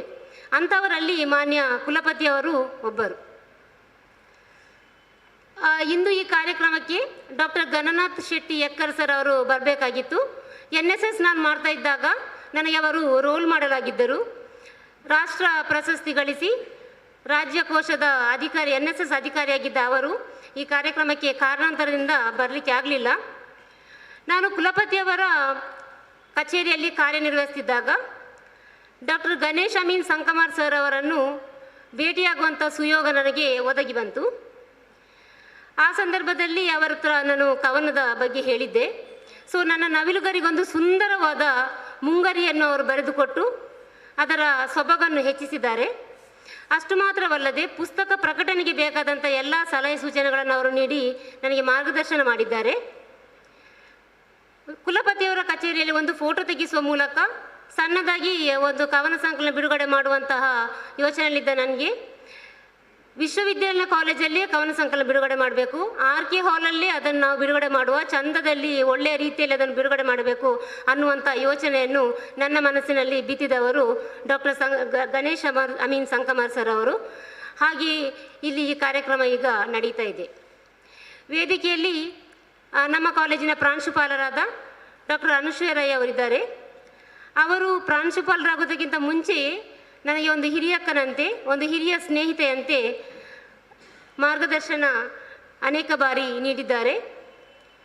ಅವರೇ ಈ ಕಾರ್ಯಕ್ರಮದ ಅಧ್ಯಕ್ಷತೆ ವಹಿಸಿರುವುದು ನನಗೆ ತುಂಬ ಸಂತಸ ನೀಡಿದೆ. ನನ್ನ ಕವನದಲ್ಲಿರಬಹುದಾದಂಥ ಮುದ್ರಣ ದೋಷಗಳನ್ನು, ಅಕ್ಷರ ದೋಷಗಳನ್ನು ತಮ್ಮ ಅಮೂಲ್ಯ ಸಮಯ ಮೀಸಲಿಟ್ಟು ಅಪಾರ ಶ್ರಮಪಟ್ಟು ಅದನ್ನು ತಿದ್ದುಪಡಿ ಮಾಡಿದವರು ನನ್ನ ಪ್ರೀತಿಯ ಗುರುಗಳಾದ ಶ್ರೀ ವಾಸುದೇವರಾವ್ ಸರ್ ಅವರು. ಅವರಿಗೆ ನಾನು ಯಾವಾಗಲೂ ಚಿರಋಣಿ. ಈ ಪುಸ್ತಕವನ್ನು ಸುಂದರವಾಗಿ ಮುದ್ರಿಸಿಕೊಟ್ಟವರು ಶ್ರೀ ನಾಗೇಶ್ ಕಲ್ಲೂರವರು. ಈ ಕವನ ಸಂಕಲನಕ್ಕೆ ವಿಮರ್ಶೆಯನ್ನು ಬರೆದವರು ನನ್ನ ಸಹಪಾಠಿ ಹಾಗೂ ಸಂಶೋಧನಾ ಸ್ನೇಹಿತೆಯಾದಂತಹ ಡಾಕ್ಟರ್ ಶಾರದಾ ಭಟ್ ಅಂಕೋಲದ ಸರ್ಕಾರಿ ಪ್ರಥಮ ದರ್ಜೆ ಕಾಲೇಜಿನಲ್ಲಿ ಪ್ರಾಧ್ಯಾಪಕರಾಗಿದ್ದಾರೆ. ಅವರು ಈ ಕವನ ಸಂಕಲನಕ್ಕೆ ಬೆನ್ನುಡಿ ಬರೆದವರು ನನ್ನ ಸ್ವತಃ ಕವಿ, ಕಥೆಗಾರ ಹಾಗೂ ಲೇಖಕರಾದಂತಹ ಶ್ರೀ ಮಹೇಶ್ ಹನಕೆರೆ ಅವರು. ನನ್ನ ವೃತ್ತಿ, ನನ್ನ ಹವ್ಯಾಸ ಹಾಗೂ ನನ್ನ ಸಂಶೋಧನೆಗಳಿಗೆ ಬೆಂಬಲವಾಗಿ ನಿಂತವರು ನನ್ನ ಪತಿಯವರಾದ ನಾಗೇಶ್ ಗಟ್ಟಿ ಪಿಲಾರ್ ಮೇಲ್ಮನೆ. ಅನೇಕರು ನನ್ನಲ್ಲಿ ಕೇಳಿದರು, ಈ ಕವನ ಸಂಕಲನಕ್ಕೆ ನವಿಲುಗರಿ ಅಂತ ಯಾಕೆ ನೀವು ಹೆಸರಿಡ್ತಾ ಇದ್ದೀರಾ ಅಂತ. ಯಾಕೆಂತೇಳಿದರೆ ನವಿಲುಗರಿ ಅನ್ನೋದೊಂದು ಸಾಮಾನ್ಯ ಪದ ಅನ್ನೋದು ಅವರ ಭಾವನೆಯಾಗಿತ್ತು. ಆದರೆ ನಾನು ನವಿಲುಗರಿ ಈ ಕವನ ಸಂಕಲನಕ್ಕೆ ಯಾಕೆ ಹೆಸರಿಟ್ಟೆ ಅಂದರೆ, ನವಿಲುಗರಿ ಅನ್ನೋದು ನನ್ನ ಬಾಲ್ಯದ ನೆನಪುಗಳೊಂದಿಗೆ ತಳುಕು ಹಾಕಿಕೊಂಡಿದೆ. ನಾವು ಚಿಕ್ಕಂದಿನಂದಿರುವಾಗ ನವಿಲುಗರಿಯನ್ನು ಪುಸ್ತಕದ ನಡುವೆ ಇಟ್ಟು ಅದು ಮರಿ ಹಾಕುತ್ತೆ ಅನ್ನುವಂಥ ಒಂದು ಕಲ್ಪನೆ, ಭಾವನೆಯಲ್ಲಿ ನಾನು ಬೆಳೆದವಳು. ತಂದೆಯವರೊಮ್ಮೆ ಆ ನವಿಲುಗರಿಯನ್ನು ಹೊರಕ್ಕೆ ಬಿಸಾಕಿದಾಗ ಇಡೀ ದಿನ ಹತ್ತು ರಂಪ ಮಾಡಿದವಳು. ಹಾಗಾಗಿ ಆ ನವಿಲುಗರಿಯನ್ನ ಹೆಸರನ್ನೇ ನನ್ನ ಕವನ ಸಂಕಲನಕ್ಕೆ ಇಡಬೇಕನ್ನೋದು ನನ್ನ ಮನಸ್ಸಲ್ಲಿತ್ತು. ಹಾಗಾಗಿ ನನ್ನ ಹಿತೈಷಿಗಳು ಎಷ್ಟೇ ಹೇಳಿದರೂ ಆ ಹೆಸರನ್ನು ಬದಲಾಯಿಸಲು ನನ್ನ ಮನಸ್ಸೊಪ್ಪಲಿಲ್ಲ. ಈ ಕವನ ಸಂಕಲನ ಕಳೆದ ವರ್ಷ ನಾನು ಅನೇಕ ಬಾರಿ ಪ್ರಕಟಿಸಬೇಕು ಅಂತ ಯೋಚನೆ ಮಾಡ್ತಿದ್ದೆ, ಕಂಪೈಲ್ ಮಾಡಬೇಕಂತ ಆಲೋಚನೆ ಮಾಡ್ತಿದ್ದೆ. ಆದರೆ ಪ್ರತಿ ಬಾರಿಯೂ ಅದು ಮುಂದೆ ಹೋಗ್ತಾ ಇತ್ತು. ಮಹಾಭಾರತದಲ್ಲಿ ಭೀಷ್ಮ ಕರ್ಣನಿಗೆ ಹೇಳ್ತಾರೆ, ಸೂಳ್ ಪಡೆಯಲಪ್ಪುದು ಕಾಣ ಮಹಾಜಿರಂಗಮೋಳ್ ಅಂತ. ಅಂದರೆ ಪ್ರತಿಯೊಬ್ಬರಿಗೂ ಒಂದೊಂದು ಸರದಿ ಬರ್ತದೆ, ನಾವು ನಮ್ಮ ಸರದಿಗಾಗಿ ಕಾಯಬೇಕು ಅನ್ನೋದು. ಹಾಗೆ ಪ್ರತಿಯೊಂದಕ್ಕೂ ಒಂದು ಸಮಯ ಇದೆ. ಇಂದು ನನ್ನ ನವಿಲುಗರಿ ಕವನ ಸಂಕಲನ ಲೋಕಾರ್ಪಣೆಯ ಸಮಯ ಒದಗಿ ಬಂದಿದೆ. ಈ ಶುಭ ಸಂದರ್ಭದಂದು ಇಲ್ಲಿಗೆ ಬಂದಿರುವ ಎಲ್ಲ ಅತಿಥಿಗಳಿಗೆ, ಇಲ್ಲಿ ಉಪಸ್ಥಿತರಿರುವ ನನ್ನ ಗುರುಗಳಿಗೆ, ನನ್ನ ಪ್ರೀತಿಯ ಹಿರಿಯ ಹಾಗೂ ಕಿರಿಯ ಸಹೋದ್ಯೋಗಿಗಳಿಗೆ, ಬೋಧಕೇತರ ಸಿಬ್ಬಂದಿಗಳಿಗೆ, ವಿದ್ಯಾರ್ಥಿಗಳಿಗೆ ಹಾಗೂ ಯೂಟ್ಯೂಬಲ್ಲಿರುವ ಲೈವನ್ನು ನೋಡ್ತಾ ಇರುವ ನನ್ನ ಹಿತೈಷಿಗಳು ಹಾಗೂ ಸ್ನೇಹಿತರಿಗೆ ನಾನು ವಂದನೆಗಳನ್ನು ಸಲ್ಲಿಸುತ್ತಾ ನನ್ನ ಮಾತು ಮುಗಿಸ್ತೇನೆ. Thank you.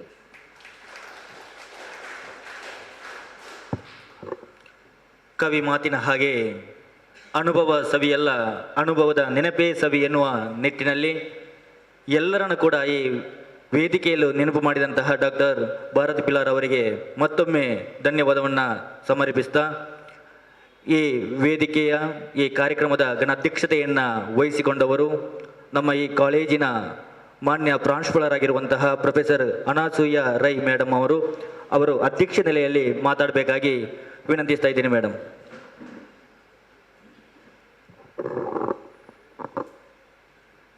ವೇದಿಕೆಯಲ್ಲಿ ಆಸೀನರಾಗಿರುವ ಮಂಗಳೂರು ವಿಶ್ವವಿದ್ಯಾನಿಲಯದ ಸನ್ಮಾನ್ಯ ಕುಲಪತಿಯವರಾದ ಪ್ರೊಫೆಸರ್ PS ಎಡಪಡಿತಾಯ್ ಸರ್ ಅವರೇ, ಇವತ್ತಿನ ನವಿಲುಗರಿ ಕವನ ಸಂಕಲನದ ಪರಿಚಯವನ್ನು ಸೊಗಸಾಗಿ ನಮಗೆ ಹೇಳಿದಂಥ ಡಾಕ್ಟರ್ ಗಣೇಶ್ ಸಂಕಮಾರ್ ಅವರೇ, ನಮಗೆ ಸ್ವಾಗತ ಹಾಗೂ ಪ್ರಸ್ತಾವನೆ ನೀಡಿದಂಥ ವಾಸುದೇವರಾವ್ ಅವರೇ, ನವಿಲುಗರಿ ಕವನ ಸಂಕಲನವನ್ನು ರಚಿಸಿದಂಥ ಡಾಕ್ಟರ್ ಭಾರತಿ ಪಿಲಾರ್ ಅವರೇ, ವಿಶೇಷ ಆಹ್ವಾನಿತರೇ, ನನ್ನ ಸಹೋದ್ಯೋಗಿಗಳೇ, ವಿದ್ಯಾರ್ಥಿಗಳೇ ಹಾಗೂ ಮಾಧ್ಯಮ ಮಿತ್ರರೇ,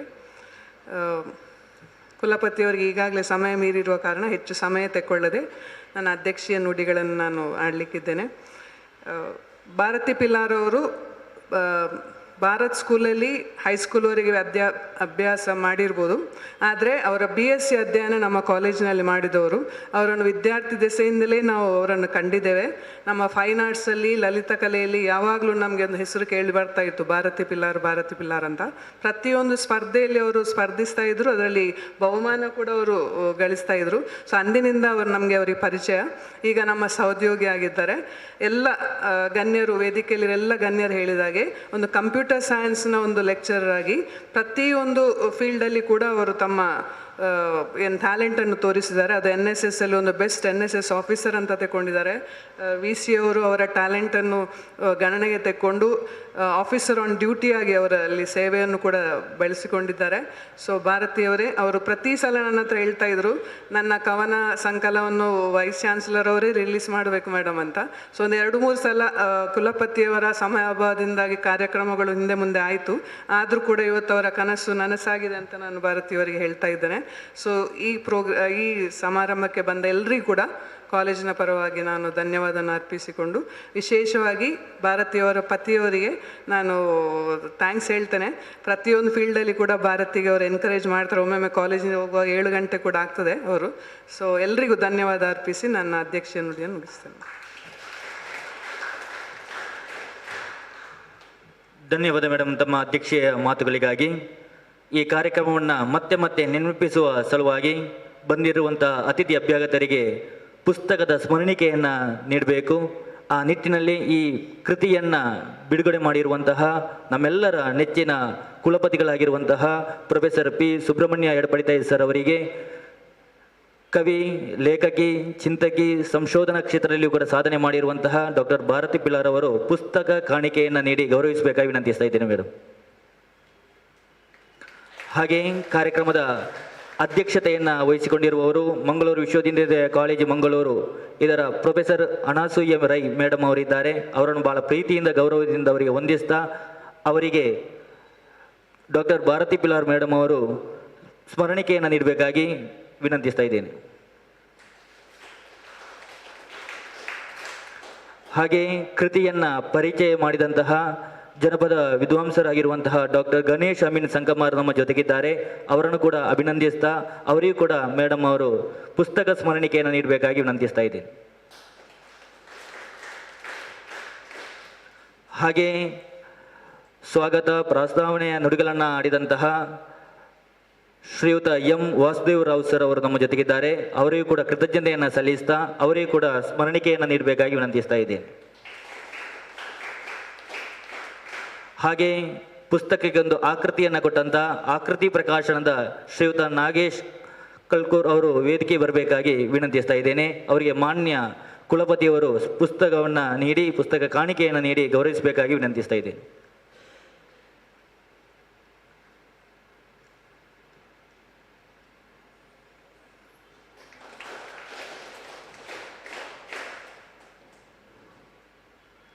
ಕಾರ್ಯಕ್ರಮದ ಕೊನೆಯ ಹಂತ.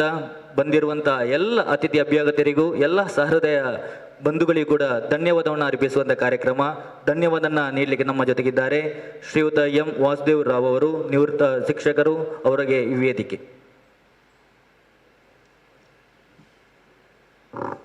ಇಂದಿನ ಕಾರ್ಯಕ್ರಮವನ್ನು ಭಾಳ ಚೆಂದ ರೀತಿಯಲ್ಲಿ ನಿರೂಪಣೆ ಮಾಡಿದ್ದಾರೆ ಶ್ರೀಯುತ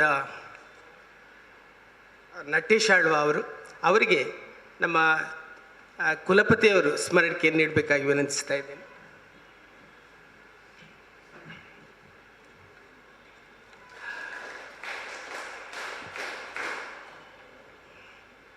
ರಸಾತ್ಮಕಂ ವಾಕ್ಯಂ ಕಾವ್ಯಂ ಅಂತ ಹೇಳ್ತಾರೆ. ಯಾವುದೇ ರಸಯುಕ್ತವಾದಂತಹ ವಾಕ್ಯ ಕಾವ್ಯ, ಆ ರೀತಿಯ ಕಾವ್ಯವನ್ನು ಭಾರತಿ ಪಿಲಾರ್ ಅವರು ರಚನೆ ಮಾಡಿದ್ದಾರೆ. ಅಂತಹ ಕೃತಿಯನ್ನು ಬಿಡುಗಡೆ ಮಾಡಿದಂತಹವರು ಸನ್ಮಾನ್ಯ ಕುಲಪತಿಗಳು ಪ್ರೊಫೆಸರ್ ಪಿ ಸುಬ್ರಹ್ಮಣ್ಯ ಎಡಪಡಿತಾಯರು. ತಮ್ಮ ಕೆಲಸಗಳ ಒತ್ತಡಗಳ ನಡುವೆ ಕೂಡ ಇಂದಿನ ಈ ಕಾರ್ಯಕ್ರಮದಲ್ಲಿ ಭಾಳ ಸಂತೋಷದಿಂದ ಭಾಗವಹಿಸಿದ್ದಾರೆ. ಅವರ ಆಗಮನಕ್ಕಾಗಿ, ಅವರು ಪುಸ್ತಕ ಬಿಡುಗಡೆಯನ್ನು ಮಾಡಿದ್ದಕ್ಕಾಗಿ ತಮ್ಮೆಲ್ಲರ ಪರವಾಗಿ ಹಾರ್ದಿಕವಾಗಿ ನಾನು ಧನ್ಯವಾದವನ್ನು ಸಲ್ಲಿಸ್ತಾ ಇದ್ದೇನೆ. ಹಾಗೆಯೇ ಇಂದಿನ ಈ ಕಾರ್ಯಕ್ರಮದಲ್ಲಿ ಭಾಳ ಸಂತೋಷದಿಂದ, ಖುಷಿಯಿಂದ ಕಾಲೇಜಿನ ಪ್ರಾಂಶುಪಾಲರು ಪ್ರೊಫೆಸರ್ ಅನ್ಸೂಯರಯ್ಯ ಅವರು ಭಾಗವಹಿಸಿ ತಮ್ಮ ಪ್ರೀತಿಯ ನುಡಿಗಳನ್ನಾಡಿದ್ದಾರೆ. ಅವರಿಗೂ ಕೂಡ ನಮ್ಮೆಲ್ಲರ ಪರವಾಗಿ ಧನ್ಯವಾದಗಳು. ಕೃತಿಯನ್ನು ಬಹಳ ಉತ್ತಮ ರೀತಿಯಲ್ಲಿ ಪರಿಚಯ ಮಾಡಿಕೊಟ್ಟಿದ್ದಾರೆ ಬ್ರಹ್ಮಶ್ರೀ ನಾರಾಯಣಗುರು ಅಧ್ಯಯನ ಪೀಠದ ಸಂಯೋಜಕರಾದಂತಹ ಶ್ರೀ ಗಣೇಶ್ ಅಮೀನ್ ಸಂಕಮಾರ ಅವರು ಕೂಡ, ಅವರಿಗೂ ನಮ್ಮೆಲ್ಲರ ಪರವಾದ ಹೃದಯಪೂರ್ವಕ ಧನ್ಯವಾದಗಳು. ಹಾಗೆಯೇ ಇಂದಿನ ಈ ಕೃತಿ ಏನಿದೆ ನವಿಲುಗರಿ, ಭಾಳ ಚೆಂದ, ಅತ್ಯಂತ ಸುಂದರವಾಗಿ ಕೃತಿಯನ್ನು ಬಿಡುಗಡೆ ಮುದ್ರಿಸಿಕೊಟ್ಟಿದ್ದಾರೆ. ನಾಗೇಶ್ ಕಲ್ಲೂರ್ ಅವರು, ನೀವೆಲ್ಲ ಆಲೋಚನೆ ಮಾಡಬೇಕು, ಯಾರಾದರೂ ಪುಸ್ತಕವನ್ನು ಮುದ್ರಣ ಮಾಡಬೇಕಂತ ಹೇಳಿದರೆ ಖಂಡಿತ ನೀವು ನಾಗೇಶ್ ಕಲ್ಲೂರ್ ಅವರನ್ನು ಸಂಪರ್ಕಿಸಬಹುದು. ಅತ್ಯುತ್ತಮ ಮುದ್ರಣಕ್ಕಾಗಿ ಅವರು ರಾಜ್ಯ ಪ್ರಶಸ್ತಿಯನ್ನು ಕೂಡ ಪಡ್ಕೊಂಡಿದ್ದಾರೆ. ಅವರನ್ನು ನಾನು ಈ ಸಂದರ್ಭದಲ್ಲಿ ಹಾರ್ದಿಕವಾಗಿ ಅವರಿಗೆ ಅಭಿನಂದನೆಯನ್ನು ಸಲ್ಲಿಸ್ತೇನೆ. ಹಾಗೆಯೇ ಈ ಕೃತಿಯನ್ನು ಪ್ರಕಟಣೆ ಮಾಡುವಲ್ಲಿ ಡಾಕ್ಟರ್ ಭಾರತಿ ಅವರಿಗೆ ಅವರ ಪತಿ ಶ್ರೀಯುತ ನಾಗೇಶ್ ಗಟ್ಟಿ ಅವರು ಕೂಡ ಒಳ್ಳೆಯ ಪ್ರೇರಣೆಯನ್ನು ಕೊಟ್ಟಿದ್ದಾರೆ, ಪ್ರೋತ್ಸಾಹವನ್ನು ಕೊಟ್ಟಿದ್ದಾರೆ. ಅವರಿಗೂ ಧನ್ಯವಾದಗಳು. ಇಂದಿನ ಈ ಕಾರ್ಯಕ್ರಮದಲ್ಲಿ ಭಾಳ ಆಸಕ್ತಿಯಿಂದ ಪ್ರೀತಿಯಿಂದ ಬೋಧಕೇತರ ಸಿಬ್ಬಂದಿಯವರೆಲ್ಲ ನೀವೆಲ್ಲ ಭಾಳ ಉತ್ಸಾಹದಿಂದ ಭಾಗವಹಿಸಿದ್ದೀರಿ. ನಿಮ್ಮ ಈ ಪಾಲ್ಗೊಳ್ಳುವಿಕೆಗೆ ಡಾಕ್ಟರ್ ಭಾರತಿಯವರ ಪರವಾಗಿ ನಮ್ಮೆಲ್ಲರ ಪರವಾಗಿ ಹೃದಯಪೂರ್ವಕ ಧನ್ಯವಾದಗಳು. ಕಾರ್ಯಕ್ರಮದಲ್ಲಿ ಅನೇಕರು ವಿದ್ಯಾರ್ಥಿಗಳು ತಾವೆಲ್ಲ ಬಹಳ ಪ್ರೀತಿಯಿಂದ ಭಾಗವಹಿಸಿದ್ದೀರಿ. ನಿಜವಾಗಿ ವಿದ್ಯಾರ್ಥಿಗಳಿಗೆ ಒಂದು ಕಿವಿ ಮಾತು ಅಂತ ಹೇಳಿದ್ರೆ, ಯಾರು ವಿದ್ಯಾರ್ಥಿಗಳು ಕೇವಲ ಕಲಿಕೆ ಮಾತ್ರ ಅಲ್ಲ, ಪುಸ್ತಕ ಮಾತ್ರ ಅಲ್ಲ, ಪುಸ್ತಕದ ಹೊರತಾಗಿ ಯಾರೆಲ್ಲ ಪ್ರಯತ್ನವನ್ನು ಮಾಡ್ತಾರೆ, ತಮ್ಮನ್ನು ತೊಡಗಿಸಿಕೊಳ್ತಾರೆ, ಅವರು ಖಂಡಿತವಾಗಿ ಮುಂದೆ ಬರಲಿಕ್ಕೆ ಸಾಧ್ಯತೆ ಇದೆ. ನಿಮ್ಮೆಲ್ಲರಿಗೂ ಆತ್ಮೀಯವಾಗಿ ಧನ್ಯವಾದವನ್ನು ಸಲ್ಲಿಸ್ತಾ ಇದ್ದೇನೆ. ಈ ದಿವಸದ ಕಾರ್ಯಕ್ರಮವನ್ನು ವಿಡಿಯೋ ಮಾಡಿದಂತಹ ಹಾಗೂ ಪ್ರಸಾರ ಮಾಡಿದಂತಹ ಹೊಸಕೂರಲ್ ವಾಹಿನಿ ಅವರಿಗೆ ಕೂಡ ನಮ್ಮೆಲ್ಲರ ಪರವಾಗಿ ಹೃದಯಪೂರ್ವಕ ಧನ್ಯವಾದಗಳು. ಹಾಗೆಯೇ ಛಾಯಾಗ್ರಹಣವನ್ನು ನಿರ್ವಹಿಸಿದ್ದಾರೆ ಜರ್ನಲಿಸಂ ವಿಭಾಗದ ಶ್ರೀ ಗುರುಪ್ರಸಾದ್ ಅವರಿಗೆ ಕೂಡ ಧನ್ಯವಾದಗಳು. ಇಂದಿನ ಚಹಾ ವ್ಯವಸ್ಥೆಯನ್ನು ಬಹಳ ಉತ್ತಮವಾಗಿ ನಿರ್ವಹಿಸಿದ್ದಾರೆ ಎನ್ನುವ ಮಾತನ್ನು ಕೇಳಿದ್ದೇನೆ. ಶ್ರೀ ಸುಬ್ರಹ್ಮಣ್ಯ ಭಟ್ ಅವರಿಗೆ ಕೂಡ ಧನ್ಯವಾದಗಳು. ಹಾಗೆಯೇ ಮೈಕ್ ಸೆಟ್ ಜವಾಬ್ದಾರಿಯನ್ನು ನಿರ್ವಹಿಸಿದ್ದಾರೆ ಶ್ರೀ ಸುರೇಶ್. ಹಾಗೆ ಸಭಾಂಗಣ ವೇದಿಕೆಯಲ್ಲಿ ನೆರವಾಗಿದ್ದಾರೆ ಶ್ರೀ ಕಿಶೋರ್. ಇವರೆಲ್ಲರಿಗೂ ಕೂಡ ಹೃತ್ಪೂರ್ವಕವಾದ ಧನ್ಯವಾದಗಳು. ಹಾಗೆ ಕೊನೆಯದಾಗಿ ಇಂದಿನ ಈ ಕಾರ್ಯಕ್ರಮನ ಇಷ್ಟು ಅಂದರೆ ಈ ಕೊರೋನಾ ನಡುವೆಯೂ ಕೂಡ ಬಹಳ ಅಚ್ಚುಕಟ್ಟಾಗಿ ಆಲೋಚನೆ ಮಾಡಿ, ಚರ್ಚೆ ಮಾಡಿ, ಸಂಯೋಜನೆ ಮಾಡಿ ಇದನ್ನು ವ್ಯವಸ್ಥೆ ಮಾಡಿದ್ದಾರೆ ಡಾಕ್ಟರ್ ಭಾರತಿ. ಅವರಿಗೂ ಕೂಡ ನಮ್ಮೆಲ್ಲರ ಪರವಾಗಿ ಹೃದಯಪೂರ್ವಕ ಧನ್ಯವಾದಗಳನ್ನು ಸಲ್ಲಿಸ್ತಾ ಇದ್ದೇನೆ. ಇಲ್ಲಿಗೆ ಕಾರ್ಯಕ್ರಮ ಸಮಾಪನಗೊಂಡಿದೆ. ಬಂದಿರುವ ಎಲ್ಲರಿಗೂ ಕೂಡ ಮತ್ತೊಮ್ಮೆ ಧನ್ಯವಾದವನ್ನು ಸಲ್ಲಿಸ್ತಾ ಕಾರ್ಯಕ್ರಮವನ್ನು ಸಮಾಪನಗೊಳಿಸ್ತಾ ಇದ್ದೇವೆ. ಸಹೋದ್ಯೋಗಿ ಮಿತ್ರರಲ್ಲಿ ವಿನಂತಿ, ಇನ್ನು ಒಂದು 2 ಅಥವಾ 3 ನಿಮಿಷದಲ್ಲಿ ಕೊಂಕಣಿ ಅಧ್ಯಯನದ ವೆಬ್ಸೈಟ್ ಬಿಡುಗಡೆ ಕಾರ್ಯಕ್ರಮ ನಡೆಯಲಿದೆ. ಸಹೋದ್ಯೋಗಿ ಮಿತ್ರರು ಹೆಚ್ಚಿನ ಸಂಖ್ಯೆಯಲ್ಲಿ ಇರಬೇಕು ಅಂತ ತಿಳ್ಕೊಂಡು ನಮ್ಮ ಅಪೇಕ್ಷೆ. ಇಲ್ಲಿ ಅತಿಥಿಗಳು ಈಗಾಗಲೇ ಬಂದಿದ್ದಾರೆ, ನಮ್ಮ ಜೊತೆ ಸೇರಿದ್ದಾರೆ. ಇನ್ನು 2 ಅಥವಾ 3 ನಿಮಿಷದಲ್ಲಿ ಕಾರ್ಯಕ್ರಮವನ್ನು ಪ್ರಾರಂಭಿಸ್ತೀವಿ. ವೇದಿಕೆಯ ಮುಂಭಾಗದಲ್ಲಿ ಅಂದರೆ ಬಲಭಾಗದಲ್ಲಿ ಡಾಕ್ಟರ್ ಭಾರತಿ ಪಿಲಾರಿ ಅವರ ಪುಸ್ತಕ ಇದೆ. ಇವತ್ತು 20% ರಿಯಾಯಿತಿ ದರದಲ್ಲಿ ಪುಸ್ತಕವನ್ನು ನಾವು ನೀಡ್ತಾ ಇದ್ದೇವೆ. ಆಸಕ್ತರು ಸಹೃದಯರು ಅದನ್ನು ಖರೀದಿ ಮಾಡಬೇಕಾಗಿ ಮುಖೇನ ವಿನಂತಿಸ್ತಾ ಇದ್ದೇನೆ. ಕೇವಲ 40 ಕವನಗಳು 40 ರೂಪಾಯಿಗೆ.